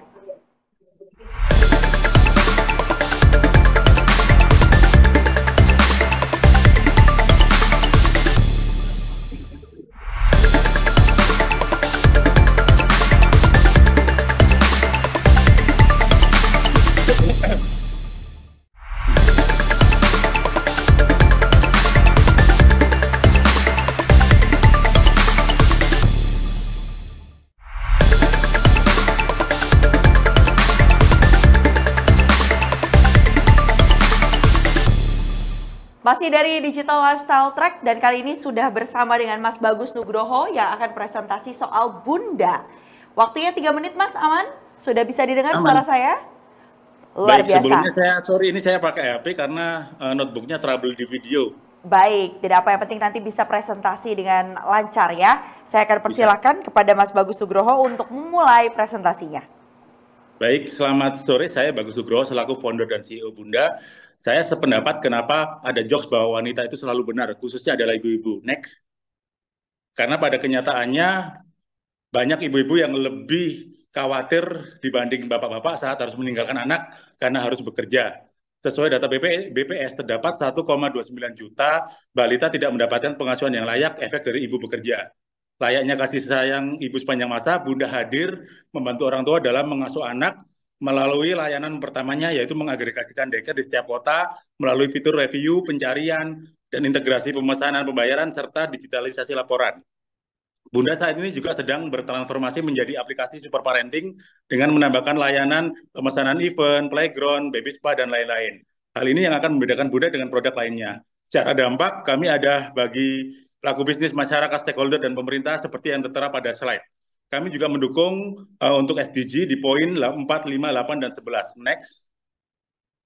Dari sisi market opportunity sendiri, melalui bisnis model consumer to business, Bunda memproyeksikan revenue sekitar 19 miliar per tahun dari total potensi 1,29 juta balita yang mendapatkan pengasuhan tidak layak efek ibu bekerja. Nantinya juga akan ditambahkan 25,71 miliar dari mitra yang akan berlangganan melalui edisi berbayar. Next. Back dulu. Layaknya kepingan puzzle, dari sisi feasibility study sendiri, Bunda sudah siap berperan sebagai parenting teknologi karena dengan fondasi saat ini sudah menggunakan mobile apps berbasis SaaS, big data, microset web, dan open integrasi API. Dari sisi ekonomi sendiri, Bunda bersifat premium, membuat Bunda akan menjadi platform yang eksis karena gratis. Selain itu, Bunda juga didukung dengan kebijakan pemerintah terkait pentingnya pengasuhan anak di lingkungan bekerja, membuat ke depan Bunda akan terus menjadi bisnis yang berkembang dan tidak akan pernah habis. Sebelumnya. Berikut tim kami, syarat menjadi tim kami harus menjadi salah satu kategori suami-suami takut istri tapi sayang istri. Jadi kami bertiga dengan saya sebagai founder, di mana saya sendiri adalah praktisi event anak-anak, dan kami dari bertiga tim itu adalah basisnya dari teknologi atau IT. Dari IT ini kita berusaha supaya bisa mengembangkan pengasuhan anak yang terbaik bagaimana. Next.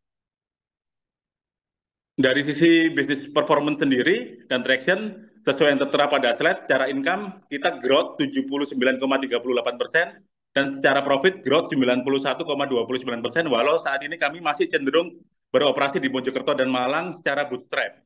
Berikut terlampir pertumbuhan pengguna baik dari sisi monthly active user kami, dari sisi orang tua maupun dari sisi mitra. Kedepan harapan kami tentunya bisa menjadi pemenang di Telkom Next Dev yang ke-10 agar Bunda terbuka akses relasi dan mempercepat pertumbuhan. Selain itu, kita ingin ekspansi akuisisi mitra dan user di 4 pulau terdekat, yaitu Jawa, Sumatera, dan Kalimantan, membuka pendanaan untuk pengembangan Bunda dan mengembangkan bisnis baru, yaitu B2B Services Daycare di Office Tower dengan Bunda sebagai operator. Papa Baik, kerja, mama kerja, waktunya tenang ada habis. Bunda.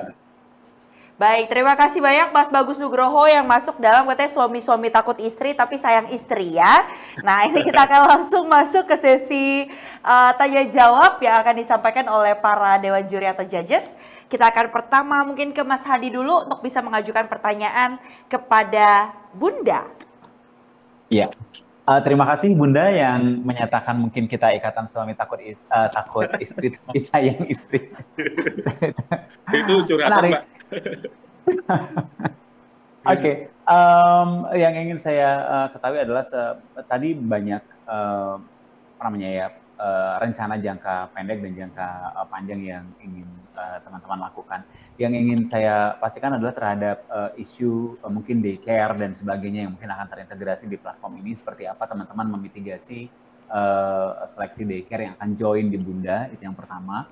Kemudian responsibility yang akan menjadi part of Bunda yang menjadi bagian dari responsibility Bunda, sementara kesalahan itu dari pihak daycare-nya, seperti apa mitigasi legal aspek yang teman-teman siapkan. Kemudian yang ketiga, mohon maaf nih agak banyak, jadi teman-teman harus bisa ini memanfaatkan waktunya. Seperti apa teman-teman melakukan penetrasi ya ke kalangan ibu-ibu, karena bapak-bapak lebih cenderung nggak peduli dengan aplikasi ini, agar lebih trust untuk join di Bunda. Kira-kira seperti itu. Walaupun sebetulnya nama apps-nya mungkin akan sangat antipati dengan kita kaum lelaki ya, karena kita akan tidak peduli. Jadi berarti market Anda sudah jauh berkurang gitu ya, karena memang jumlah wanita lebih banyak daripada pria. Gitu. Tapi market laki-lakinya berarti utamanya mungkin ayah Anda tidak akan download aplikasi ini. Baik. Atau mungkin bundanya downloadnya di HP ayah Andanya, nggak mungkin ya. Baik, terima kasih banyak Mas Hadi atas pertanyaannya. Ini ada 3 pertanyaan ya, sudah cukup dipahami ya Mas Bagus Nugroho. Seperti yang tadi Mas Hadi bilang, waktunya hanya 1 menit, jadi harus bisa dimanfaatkan dengan baik untuk menjawabnya. Silakan. Baik, terkait tadi untuk verifikasi daycare, kita tidak ada self-registrasi, tapi tim kita akan memverifikasi dahulu untuk datang. Dan kita juga bekerja sama kemarin dengan Lembaga Perlindungan Anak, LPA dan LPAI. Jadi kita semacam menjadi perpanjangan tangan dari mereka. Terus untuk penetrasi, itu kita memang, emak-emak itu paling konsisten dengan diskon dan gratis. Makanya kita bikin banyak produk-produk yang gratis dan diskon, dan kita juga collab dengan beberapa produsen. Kemarin itu kita dengan salah satu produk gendongan di Malang, jadi kita bundling-bundling seperti itu. Terus kita memanfaatkan konten kreator yang dia memang view-nya adalah sudah sebagai parents ya, yang dia memang influencer juga gitu, dan itu memang permasalahan sehari-hari. Dan memang nanti kita lebih banyak penetrasinya memang untuk saat ini nanti belum ke Bapak ya, karena memang masih ini Bunda. Nanti kita juga akan bikin namanya Papa juga nanti, tapi itu nanti akan ada kejutan berikutnya gitu. Jadi kurang lebih seperti itu. Terima kasih. Baik, terima kasih banyak Mas Bagus Nugroho atas jawabannya. Tadi menjawab pertanyaan yang diajukan oleh Mas Hadi. Sekarang saya mau ke Mas Evanko terlebih dahulu untuk bisa mengajukan pertanyaan untuk Bunda. Oke, halo Mas. Mungkin dari saya pertanyaannya sederhana aja, melanjutkan dari yang tadi Mas Hadi bilang ya. Jadi mungkin per sekarang, jadi kan mungkin servis yang ditawarkan oleh Bunda ini kan sebenarnya penyedia jasa anak, terus habis itu nanti ke depannya daycare, dan depannya lagi B2B gitu kan. Kurang lebih produk roadmap-nya gitu. Per sekarang, monetization itu seperti apa sih gitu. Jadi fee yang diambil berapa, terus habis itu ya per transaksi lah gitu, dan gimana sekarang proses monetisasi kalau misalnya ada yang di luar yang saya bilang tadi gitu. Thank you. Baik, silakan boleh langsung dijawab Mas Bagus Nugroho. Terima kasih Mas Evanko, waktunya 1 menit. Baik, jadi kalau untuk cara monetizing kami, kita mengambil untuk saat ini kita ada mengambil biaya platform dengan 5% per transaksi. Itu adalah nanti kita mengambil dari biaya tarif yang ditentukan masing-masing mitra kita gitu. Itu kita mengambil 5%. Terus untuk monthly active user kita sampai detik ini itu rata-rata masih di under 1.000, sekitar 800-an per bulan. Itu pun dari masih di 2 kota ya, karena kita keterbatasan dana operasional, jadi kita masih menggarap Malang dan Mojokerto saja, Pak. Gitu. Terima kasih. Masih ada 28 detik. Mau dilanjutkan jawabannya? Mas Bagus? Sudah cukup.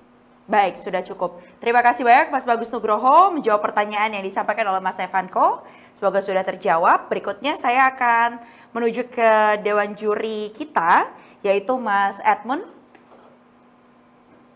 Bisa mengajukan pertanyaan untuk Bunda yang dalam hal ini diwakili oleh Mas Bagus. Silakan. Ya, saya juga masuk ke grupnya Mas ya, yang suami sampai takut istri tadi sebenarnya. Tapi saya istri. Iya. Jadi pertanyaannya, tadi saya mau nanya yang teks-teksnya sih, tapi kayaknya udah ditanya sama Bro Evan. Jadi saya nanya yang lain aja ya. Ya, jadi saya sebenarnya suka nih bisnis model daycare ya, tapi teori saya itu lebih dipakai untuk di kota-kota besar ya. Karena memang dengan ya yang sekarang tuntutan ekonomi dan segala macam, terus ada status perempuan sekarang udah kerja juga gitu ya. Jadi daycare harusnya berkembang gitu dan diperlukan gitu ya. Cuman menariknya kalau di bisnis mas itu lebih di kota tier 2 gitu ya. Mungkin bisa di-share gitu yang customernya ini sebenarnya siapa? Terus mereka kira-kira spendingnya berapa sih sebenarnya per hari gitu ya. Dan yang terakhir itu mungkin lebih ke ini loh, yang concern itu kan sebenarnya nomor satu itu sebenarnya safety ya. Atau ada insurance atau apa gitu ya. Aspek-aspek seperti itu udah dipikirin belum? Oke, Baik. thank you. Terima kasih banyak Mas Edmund. Silakan langsung dijawab. Waktunya 1 menit untuk menjawab pertanyaan dari Mas Edmund. Baik, untuk Bunda sendiri pun, kita memang, karena memang untuk verifikasinya Bunda itu kan kita memang bikin tertutup ya, jadi nggak semua mitra itu akan masuk gitu, jadi kita juga akan lakukan seleksi. Nah, untuk konsep asuransi tadi untuk penitipan itu memang kita di situ kita sudah ada NDA dengan pihak mitra kita, bahwa misalkan terkait dengan operasional anak di dalam daycare itu bukan menjadi tanggung jawab kita. Gitu. Jadi itu adalah memang wewenang dari pihak daycare kita, hanya memastikan bahwa daycare itu memang benar seperti itu dan memang fasilitas yang disediakan memang sesuai ada seperti itu gitu. Dan nantinya kita memang butuh untuk bisa menggandeng pihak-pihak terkait seperti pemerintah. Jadi kami memposisikan harapannya karena di daycare ini adalah masih terbatas ya untuk auditnya dan sebagainya, itu kita bisa menjadi standarisasi di situ gitu. Untuk satu pertanyaan tadi, sorry saya agak. Untuk marketnya itu kita lebih ke memang pekerja ya, wanita pekerja yang spending minimal dia sudah bisa untuk yang sudah kebutuhan pokoknya sudah lunas gitu. Baik. Minimal di situ. Waktunya sudah habis. Semoga tadi sudah cukup menjawab ya pertanyaan yang disampaikan oleh judges kita. Tadi diajukan pertanyaannya yang pertama dari Mas Hadi, kemudian Mas Evan dan juga Mas Edmund. Terima kasih banyak kepada para dewan juri dan terima kasih tentunya kepada Mas Bagus Nugroho dan juga Bunda atas presentasi dan jawaban terhadap pertanyaan judges. Kita akan menuju ke startup berikutnya. Terima kasih.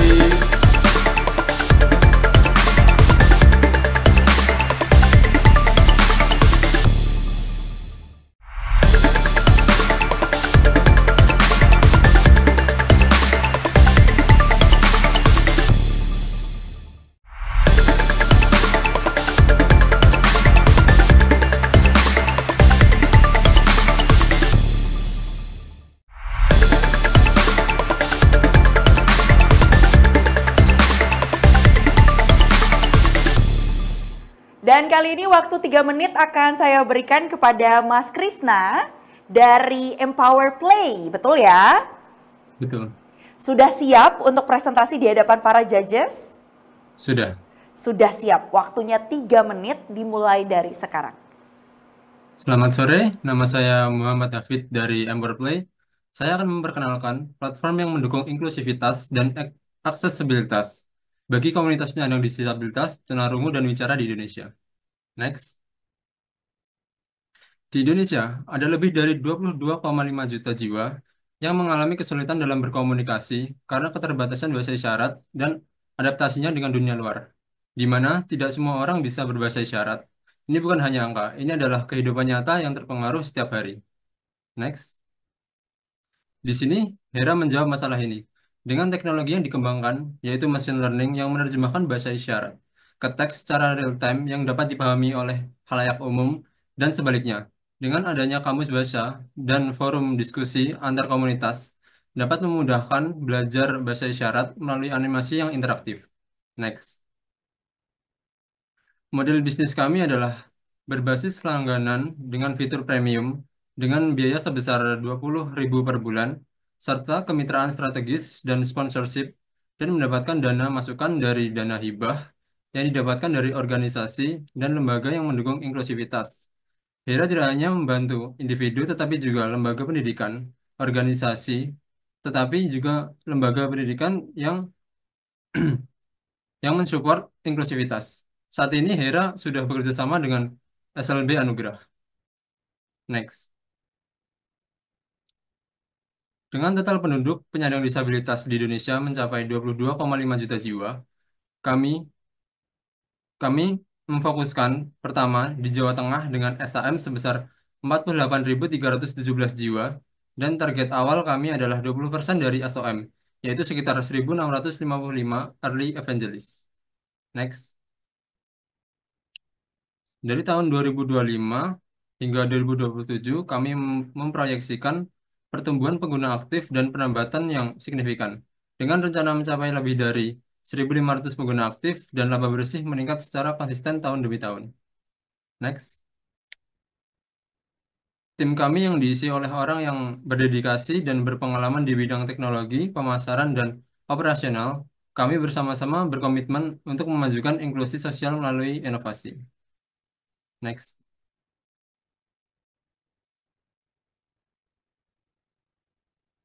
Kami percaya bahwa teknologi komunikasi Hera bukan hanya sebuah aplikasi, melainkan sebuah gerakan untuk meningkatkan inklusi sosial dan membuka akses komunikasi bagi semua. Sudah. Terima kasih. Waktunya masih ada 10 detik. Sudah cukup, Mas Hafid? Ya. Baik, terima kasih banyak.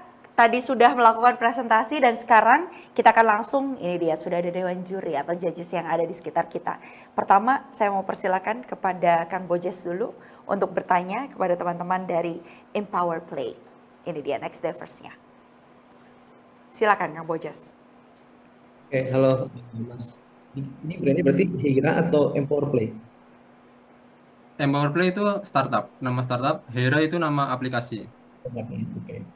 Penasaran sih gimana caranya untuk go-to-market strateginya si Hera ini. Itu aja sih paling. Ya. Mohon maaf, bisa diulang. Gimana caranya untuk go-to-market strategiknya nih dari si Hera? GTM-nya gimana, Mas? Go-to-market. Kita memasarkan secara... Sebentar, waktunya 1 menit, dimulai dari sekarang. Kita memasarkan secara organisasi, jadi nanti kita perkenalkan ke sekolah-sekolah, ke organisasi, dan ke lembaga-lembaga yang membutuhkan aplikasi tersebut. Dan kita akan mencakup komunitas-komunitas yang ada di dekat kita, dan akan merambat ke market-market yang membutuhkan. Seperti itu. Baik, masih ada 30 detik lagi. Ingin ditambah atau tidak jawabannya? Cukup. Terima kasih banyak atas jawaban terhadap pertanyaan dari Mas Bojes. Kita akan langsung menuju ke judges kedua. Mungkin dari Mas Evan ingin bertanya. Silakan. Oke, makasih. Thank you, Mas. Jadi mungkin buat Hera ini lumayan solusi yang oke ya buat naikin awareness untuk penyangga tunarungu gitu kan. Paling dari saya pengen bertanya aja sih sebenarnya. Per sekarang itu teks-teksnya seperti apa sih? Maksudnya kayak secara akurasi dan secara technical capability itu pernah dites belum sih? Dan seberapa akurat Hera ini sekarang gitu untuk meng-translate atau interpret bahasa isyarat gitu, Mas. Itu aja sih dari saya. Baik, terima kasih banyak Mas Evan atas pertanyaannya. Boleh langsung dijawab. Mas Hafid, waktunya 1 menit dimulai dari sekarang. Untuk Hera sendiri, karena baru perkembangan dari 3 bulan yang lalu, sekarang aplikasinya baru bisa mungkin 40-50% untuk akurasi. Dan akan dikembangkan lagi di bulan kedepannya. Ada yang mau dielaborasi dari jawaban tersebut? Mas Hafid, silakan. Masih ada waktu? Untuk gerakannya itu 40%, tapi untuk teks ke animasi bisa 100%.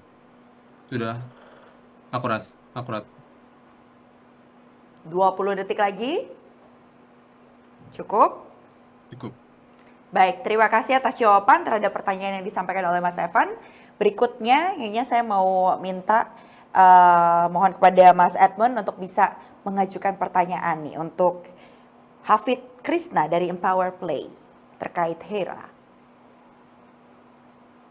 Oke, thank you Mas Hafid. Ya sebenarnya sih produknya lebih ke ini ya, social enterprise ya. Maksudnya tujuannya bagus ya. Cuman memang apa ya? Mungkin kita harus lihat di sini sebagai bisnis ya. Kalau menurut Mas nanti gimana cara biar bisnis ini bisa berdiri sendiri secara sustainable, bisa profitable dan bisa berkembang, gitu. Baik, terima kasih banyak Mas Edmund. Saya persilakan Mas Hafid untuk jawab. Jadi gimana caranya biar tetap bisa profitable dan sustain bisnisnya? Silakan. Untuk profitable mungkin emang kurang efektif, tapi kita memfokuskan dari dana hibah yang didapatkan dari organisasi, komunitas, dan lembaga-lembaga sosial lainnya. Ya, dan fitur-fitur premium yang lumayan murah per bulannya. Dari situ kita ada mendapatkan profitnya. Mau dielaborasi lagi Mas Hafid? Masih ada 30 detik? Sudah. Cukup? Cukup.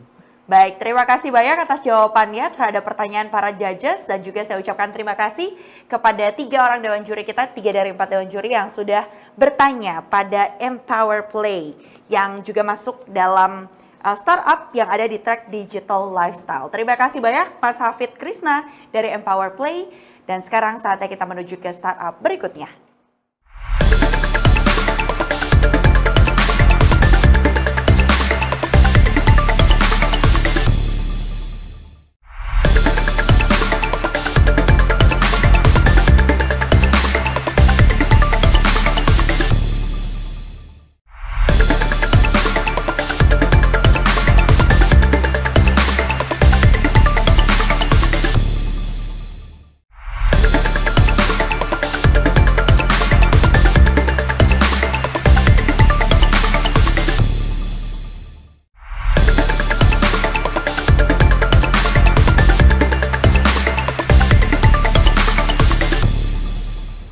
Sudah ada Mas Abdul Malik nih. Lah, tapi bentuknya seperti itu nih. Gimana nih? Ya. Kita coba ya, persilahkan kepada GoDentist ini untuk mengajukan atau presentasikan pitching deck-nya di hadapan para judges selama 3 menit. Jadi, sudah siap? Halo, cek. Cek. Nah, sudah siap ya? Ini ada Mas Abdul Malik atau siapa nih ya dari GoDentist yang akan presentasi selama 3 menit dimulai dari sekarang. Oke, baik. Suara saya sudah kedengaran? Halo? Sudah terdengar Mas Abdul Malik, silakan. Yes. Oh, ya, sebentar. Baik. Oke. Nah, berdasarkan survei yang dilakukan oleh Kemenkes dan PDGI melalui riset kesehatan dasar 2018, sebanyak 57,6% penduduk Indonesia mengalami masalah gigi dan mulut.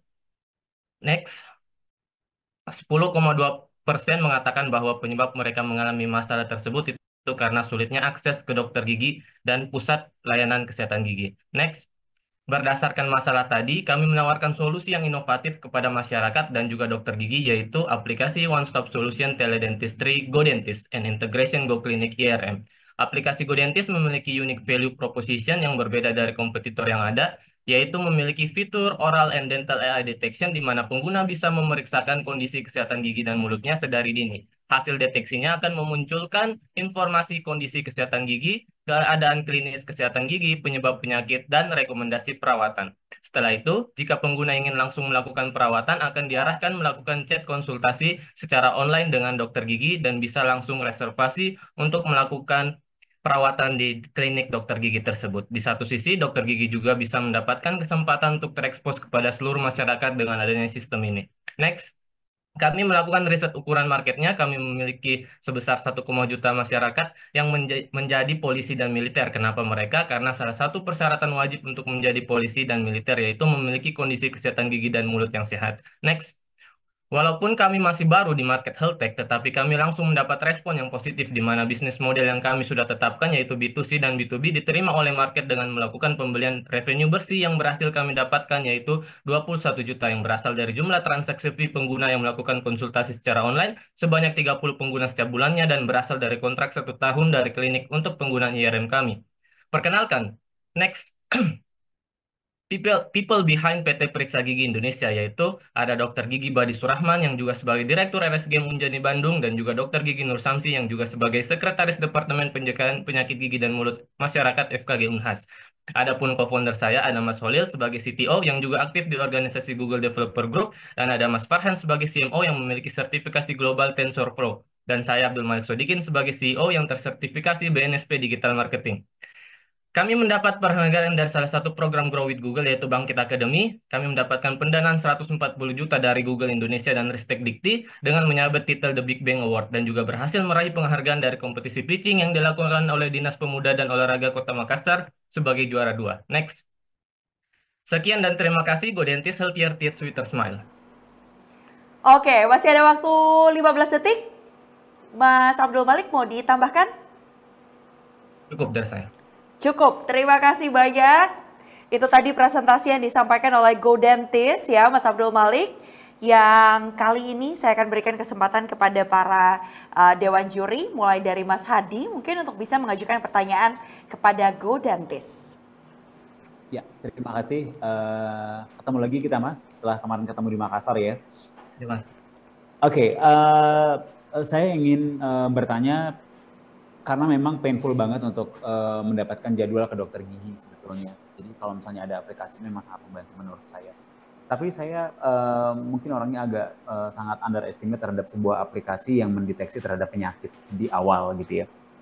Justru saya ingin dapat statement dari teman-teman Go Dentist seberapa trustworthy untuk kita membawa hasil analyze dari Go Dentist ke dokter gigi dan seberapa trustworthy juga aplikasi ini mungkin berada di kalangan dokter gigi gitu ya untuk melihat bahwa deteksi dari penyakit ini bisa di-recognize atau diterima oleh dokter sehingga ini akan memangkas jalur atau journey untuk pemeriksaan gigi yang memang terbilang journey-nya agak panjang kalau menurut saya. Lalu bagaimana teman-teman masuk mungkin go to market juga ya kepada para persatuan dokter gigi mungkin di seluruh Indonesia agar mungkin aplikasi ini bisa menjadi sebuah referensi untuk digunakan para calon pasien mungkin di dokter gigi mungkin di klinik gigi di seluruh Indonesia. Seperti apa teman-teman merencanakan ini strategi marketing? Terima kasih.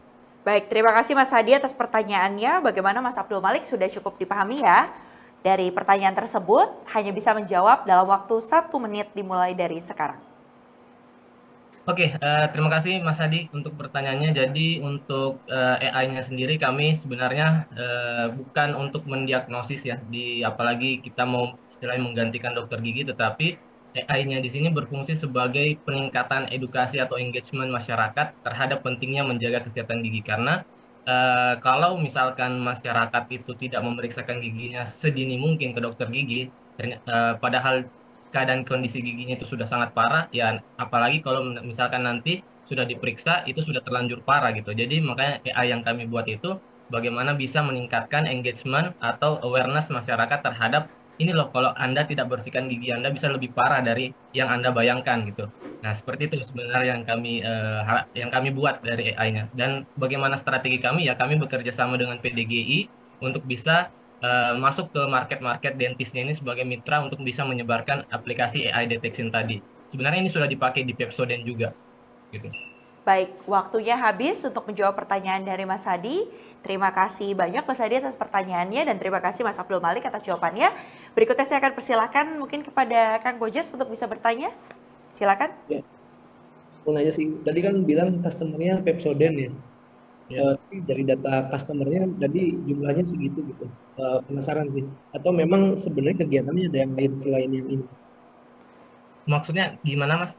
Tadi kan Mas sampaikan Pepsodent pakai juga ya, pakai aplikasinya GoDentist? Enggak.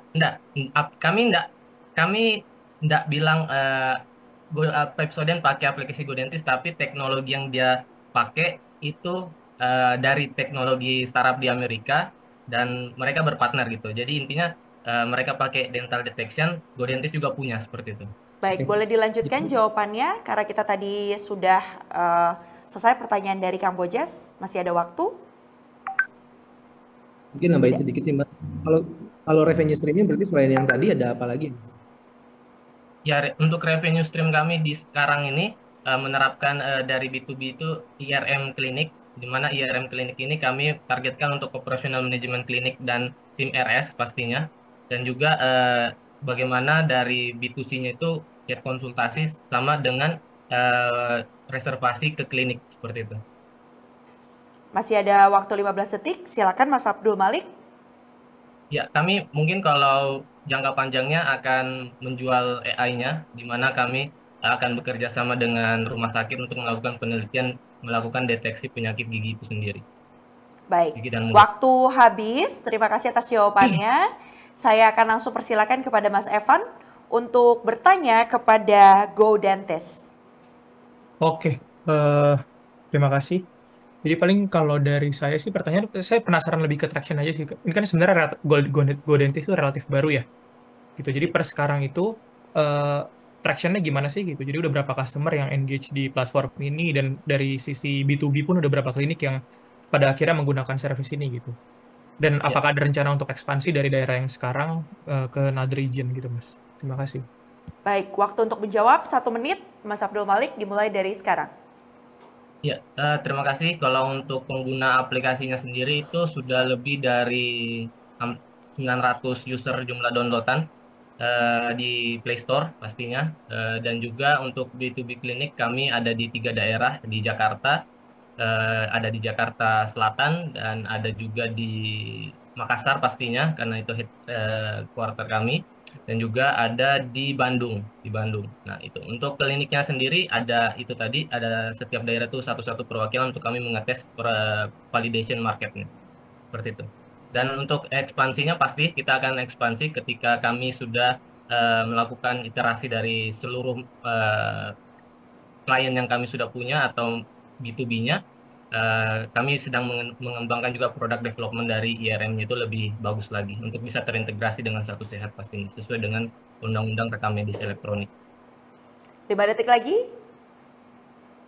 Ya, cukup dari saya. Cukup, baik. Terima kasih banyak Mas Abdul Malik Sodikin yang merupakan perwakilan dari GoDentist yang sudah menyampaikan presentasi dan juga menjawab pertanyaan dari para dewan juri. Terima kasih juga kepada dewan juri, Mas Evan, Mas Bojas, dan juga Mas Hadi yang tadi sudah mengajukan pertanyaan untuk GoDentist. Dan berikutnya kita akan menuju ke startup yang terakhir nih yang akan pitching di hari ini. Ini dia.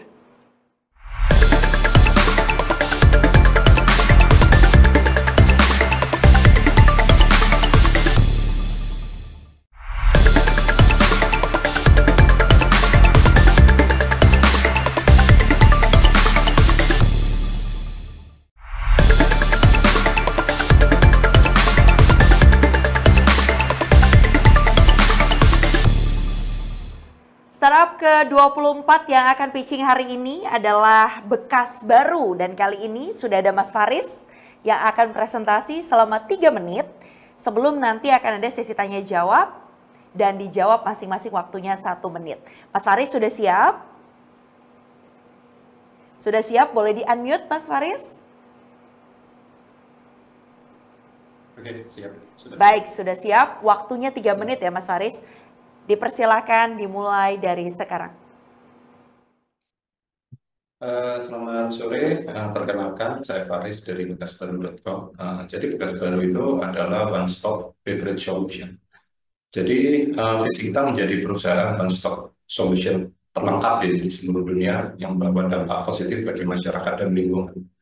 Misi kita tahun 2018 sampai 2023 kemarin membuat beverage solution ecosystem. Jadi kita bikin peralatan jual beli, peralatan bahan baku, kemudian ada maintenance equipment, training, dan consulting.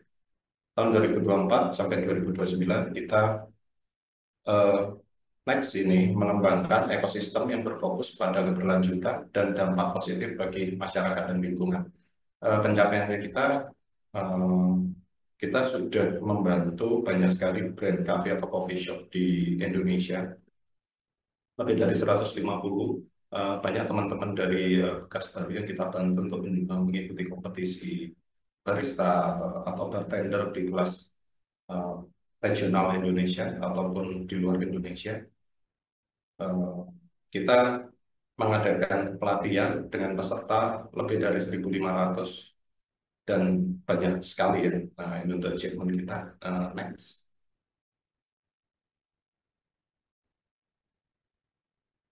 Oke, ini saya Faris sebagai founder dan CEO. Saya sendiri berusia 40 tahun dan sudah 15 tahun di dunia F&B, lama di F&B consultant. Ada CMO Mbak Talia, CFO Mbak Feni, ada COO Safina, CTO Zakaria, trainer ada Pak Tommy, dia udah 29 tahun di F&B Manager Hotel Bintang 5. Ada kreatif Mas Azam. Next. Jadi Bekas Baru dimulai dari banyaknya masalah. Problemnya adalah sulit mencari bahan baku minuman, sulit mencari tempat jual barang, sulit mencari tempat belajar. Banyak sekali masalah yang sehingga kita selesaikan di Bekas Baru, yaitu kita bikin super apps. Kita adalah satu-satunya aplikasi dengan konsep offline dan online, dengan konsep jual beli, titip jual, tukar tambah ya. Kemudian pembeda kita, sampai saat ini saya cek, belum ada kompetitor yang menerapkan sistem one-stop solution dengan konsep online dan offline experience. Next. Jadi market opportunity-nya kita ambil pasar di B2B, B2C, sama B2C. Opportunity kita, dunia F&B sekarang bertumbuh, dan market kita omset 15 distributor itu, dari pantauan saya sekitar 50 kan, dan itu yang menjadi target kita. Next. Untuk traction, ini omset Habis kita. untuk presentasi, kita akan langsung menuju ke sesi tanya jawab. Terima kasih atas presentasi yang disampaikan Mas Faris. Dan ini dia, sudah ada judges kita. Saya akan langsung mempersilahkan kepada Dewan Juri untuk bisa bertanya. Yang pertama mungkin dari Mas Hadi dulu. Terima kasih Mas dari Bekas Mas Baru. Faris. Saya sebenarnya Mas Faris ya, terima kasih Mas Faris dari Bekas Baru. Saya sebenarnya ingin mendapatkan unique value proposition dibanding kompetitor yang sudah established sebelumnya. Walaupun mungkin ada beberapa nama yang cukup prominent di industri F&B ini, walaupun tadi fokusnya saya lihat masih di kopi, tapi saya belum dapat penjelasan lebih detail apakah memang F&B yang dimaksud ini adalah seluruh perangkat bekas dan baru dari industri F&B atau khusus kopi saja. Lalu bagaimana teman-teman bertarung gitu ya, strateginya di pasar ini merefer dari competitor landscape dan juga unique value proposition-nya teman-teman. Itu saja dari saya, terima kasih. Terima kasih banyak Mas Hadi. Saya akan langsung persilakan kepada Mas Faris untuk menjawabnya. Waktunya 1 menit. Oke. Untuk unique selling point-nya kita sebenarnya kalau di tempat lain mungkin cuma jual beli alat. Kalau kita develop bahan baku minuman sendiri, kita juga bikin kelas offline ataupun online pelatihan. Kita ada bengkel juga, bengkel perawatan yang di tempat lain jarang ada. Kemudian kita ada jasa konsultan, jadi teman-teman atau konsumen yang datang ke situ biasanya banyak sekali problemnya, gimana cara membangun bisnis, gimana caranya memulai bisnis. Nah, itu kita kasih, bisa ikut kelas ataupun free konsultasi gratis. Ada berexperience yang memang untuk berexperience kompetitor semuanya sekarang mulai banyak. Kemudian kita toko dengan konsep offline dan online. Kita ada di Malang sama Jogja dengan konsep jual beli, titip jual sama tukar tambah gitu. Waktunya 5 detik lagi. Sudah cukup? Baik, terima kasih Mas Faris, terima kasih Mas Hadi atas pertanyaannya. Berikutnya saya akan persilakan kepada Kang Gojes ini untuk bisa bertanya kepada Mas Faris dari Bekasbaru. Halo Mas Faris. Penasaran sih sebenarnya melihat boleh lebih dekat mikrofonnya mungkin Kang Gojes karena tidak terlalu terdengar. Sebenarnya penasaran sih gara-gara namanya Bekasbaru, saya tadi masuk ke websitenya, saya masuk ngecek gitu. Pertama mungkin sumber revenue stream terbesarnya apa? Itu satu. Terus Maaf, kedua, kurang terdengar ini Kang Gojes suaranya. Ada nggak Mbak? Udah ya, muncul? Kecil tapi ya. Tadi kan saya masuk websitenya Bekasbaru nih, saking penasarannya karena namanya bekasbaru.com. Itu satu. Nah, pas masuk penasaran juga pengen tahu sumber revenue terbesarnya itu apa. Yang kedua, pas saya masuk tadi ngeklik yang paling atas tuh langsung direct ke WhatsApp. Jadi kita sebagai customer nggak tahu nih sebenarnya jualannya apa di online. Itu aja sih. Thank you. Oke. Berarti sumber revenue terbesar dan kondisi tadi langsung ke link ya sama WhatsApp-nya terkait dengan product knowledge. Oke. Silahkan kepada Mas Faris untuk bisa menjawab 2 pertanyaan tersebut dalam waktu 1 menit. Oke. Jadi sebenarnya untuk revenue kita paling gede adalah jual beli bekas atau second, itu yang pertama. Yang kedua bahan baku minuman. Yang ketiga adalah kelas offline ataupun online. Itu 3 revenue kita yang paling gede.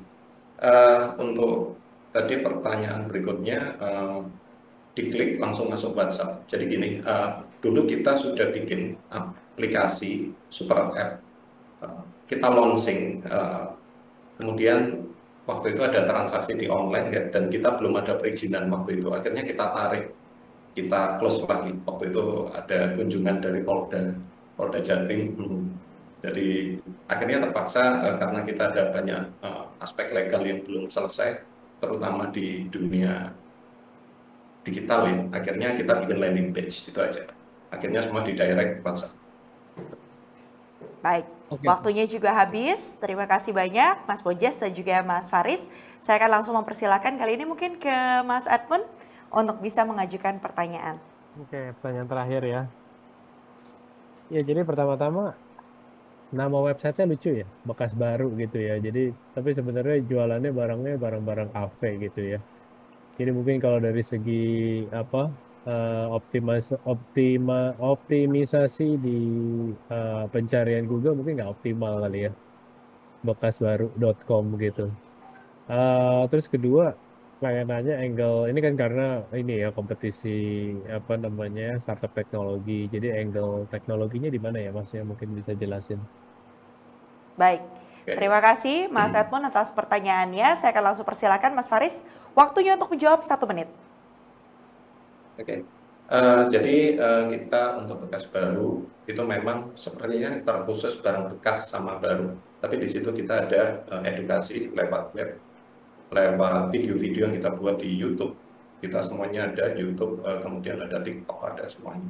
Kita ada kelas-kelas berlangganan juga.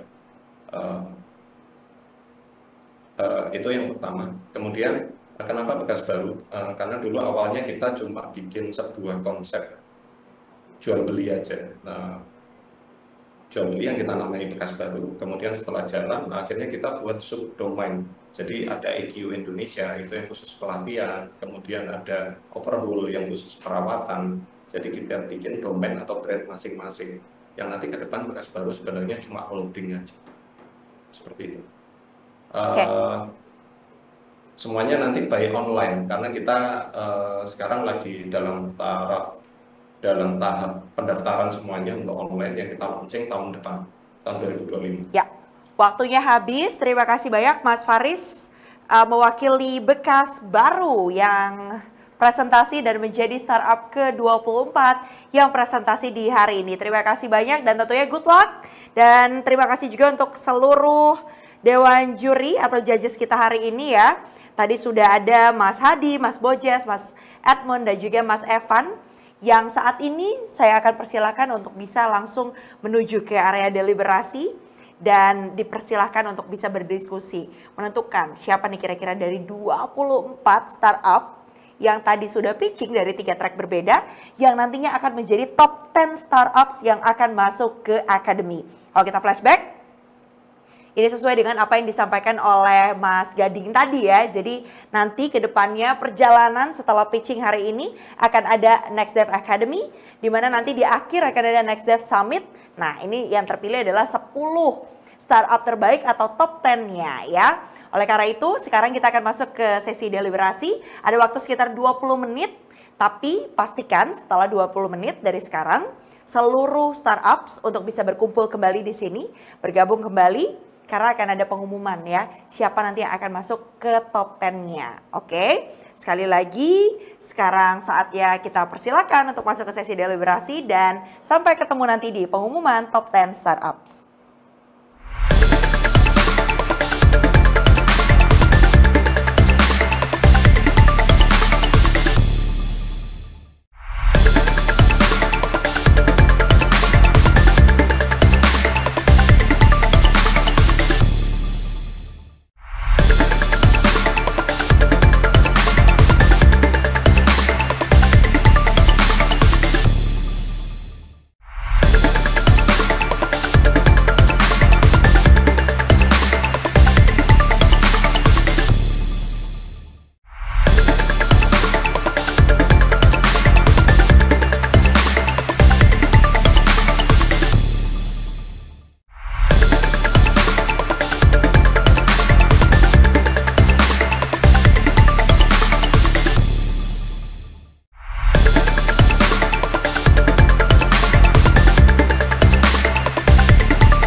Semangat pagi.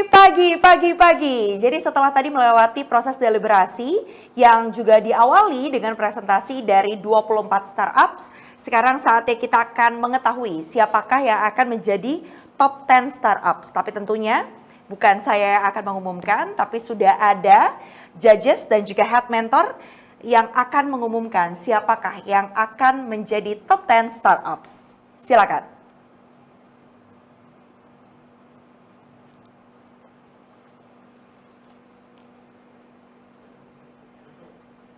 Baik, kita persilakan kepada Mas Evan untuk bisa mengumumkan nih Mas, siapa yang akan masuk dalam top 10 startups. Oke, baik. Pasti teman-teman startup juga udah pada penasaran. Jadi mungkin saya langsung sebutin aja 3 dari 10 startup, dari top 10 startup yang akan masuk.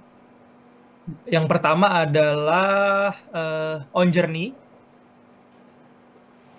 Yang kedua adalah Aeon Energy. Dan yang ketiga adalah Difotoin. Selamat untuk para pemenang. Jadi sudah ada 3 spot. Yang pertama adalah On Journey. Kemudian Difotoin. Dan satu lagi, berarti Mas Evan? On Journey, Aeon Energy, dan Difotoin. Baik, ada ini dia ya, logo-logo dari startupnya. On Journey, Aeon Energy, dan juga Difotoin.id. Selamat kepada 3 startup pertama yang masuk dalam top 10 startups. Terima kasih banyak Mas Evanko Andreas, Head of Investment Telkomsel Ventures, yang sudah mengumumkan. Berikutnya kita akan persilakan kepada Head Mentor. Ini dia Mas Diki Sukmana untuk mengumumkan. 3 lagi siapa nih kira-kira Mas? Halo. 3 lagi siapa ya? Oke. Dekan nih pastinya ya. 3 berikutnya ini tidak, sebenarnya yang tadi apa disebutkan oleh Mas Evanko juga bukan berdasarkan urutan gitu, cuman memang menjadi top 10 ya. Yang 3 lagi selanjutnya, oke, ada Molka, kongres buat Molka. Ada luar kampus. Dan yang terakhir, dari saya terakhir, masih ada lagi 4 yang lain akan dibacakan oleh Mas Hadi. Go Dentist. Oke, Selamat. Ya. Baik, terima kasih banyak Mas Diki Sukmana, Head Mentor dari NextDev. Sudah ada Molka, luar kampus, dan juga Go Dentist yang masuk dalam jajaran top 10 dari startups yang masuk di NextDev tahun ke-10 ini. Terima kasih Mas Diki. Artinya sudah ada 6 startups yang diumumkan, masih ada 4 lainnya. Dan kali ini akan diumumkan oleh Mas Hadi Sucipto. Ya, halo, terima kasih Mbak Mayfri. Selanjutnya ini adalah 4 terakhir yang masuk sebagai peserta akademi. Selamat bergabung di NextDev tahun ke-10 dan siap-siap untuk sangat lelah tapi fun untuk mengikuti journey-nya. Karena akan ada beberapa bulan ke depan teman-teman yang bergabung di program inkubasi startup kita. Yang pertama saya ucapkan selamat kepada 1 platform. Lalu yang kedua selamat kepada eHealth. Dan yang ketiga selamat untuk Bunda. Nanti kita bermasalah dengan ayahanda ya, jadi siap-siap untuk Bunda. Dan selanjutnya yang terakhir adalah Kendali. Selamat untuk Kendali. Dan selamat juga buat 10 startup yang masuk tahun ini. Baik, terima kasih banyak Mas Hadi. Itu tadi pengumuman 10 startup yang masuk dalam top 10 startups di NextDev tahun ke-10 ini.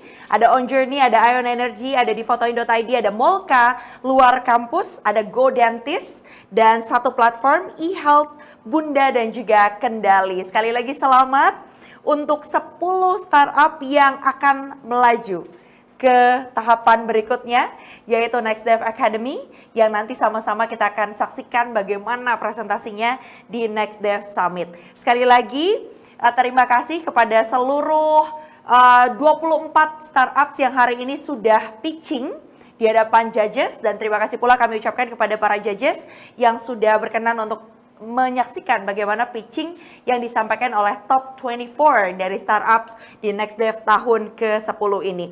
Dan artinya perlu kami informasikan bagi startups yang mungkin belum bisa lolos melaju ke top 10, jangan berkecil hati ya, karena masih bisa nih untuk daftar di NextDev selanjutnya di tahun ke-11. Kesempatan masih terbuka lebar, banyak yang mungkin bisa diperbaiki, banyak yang bisa dipelajari untuk bisa lebih matang lagi nih nanti ketika join di NextDev tahun-tahun berikutnya. Dan sekali lagi kami ucapkan tidak henti-hentinya selamat kepada top 10 startups dan enjoy the journey.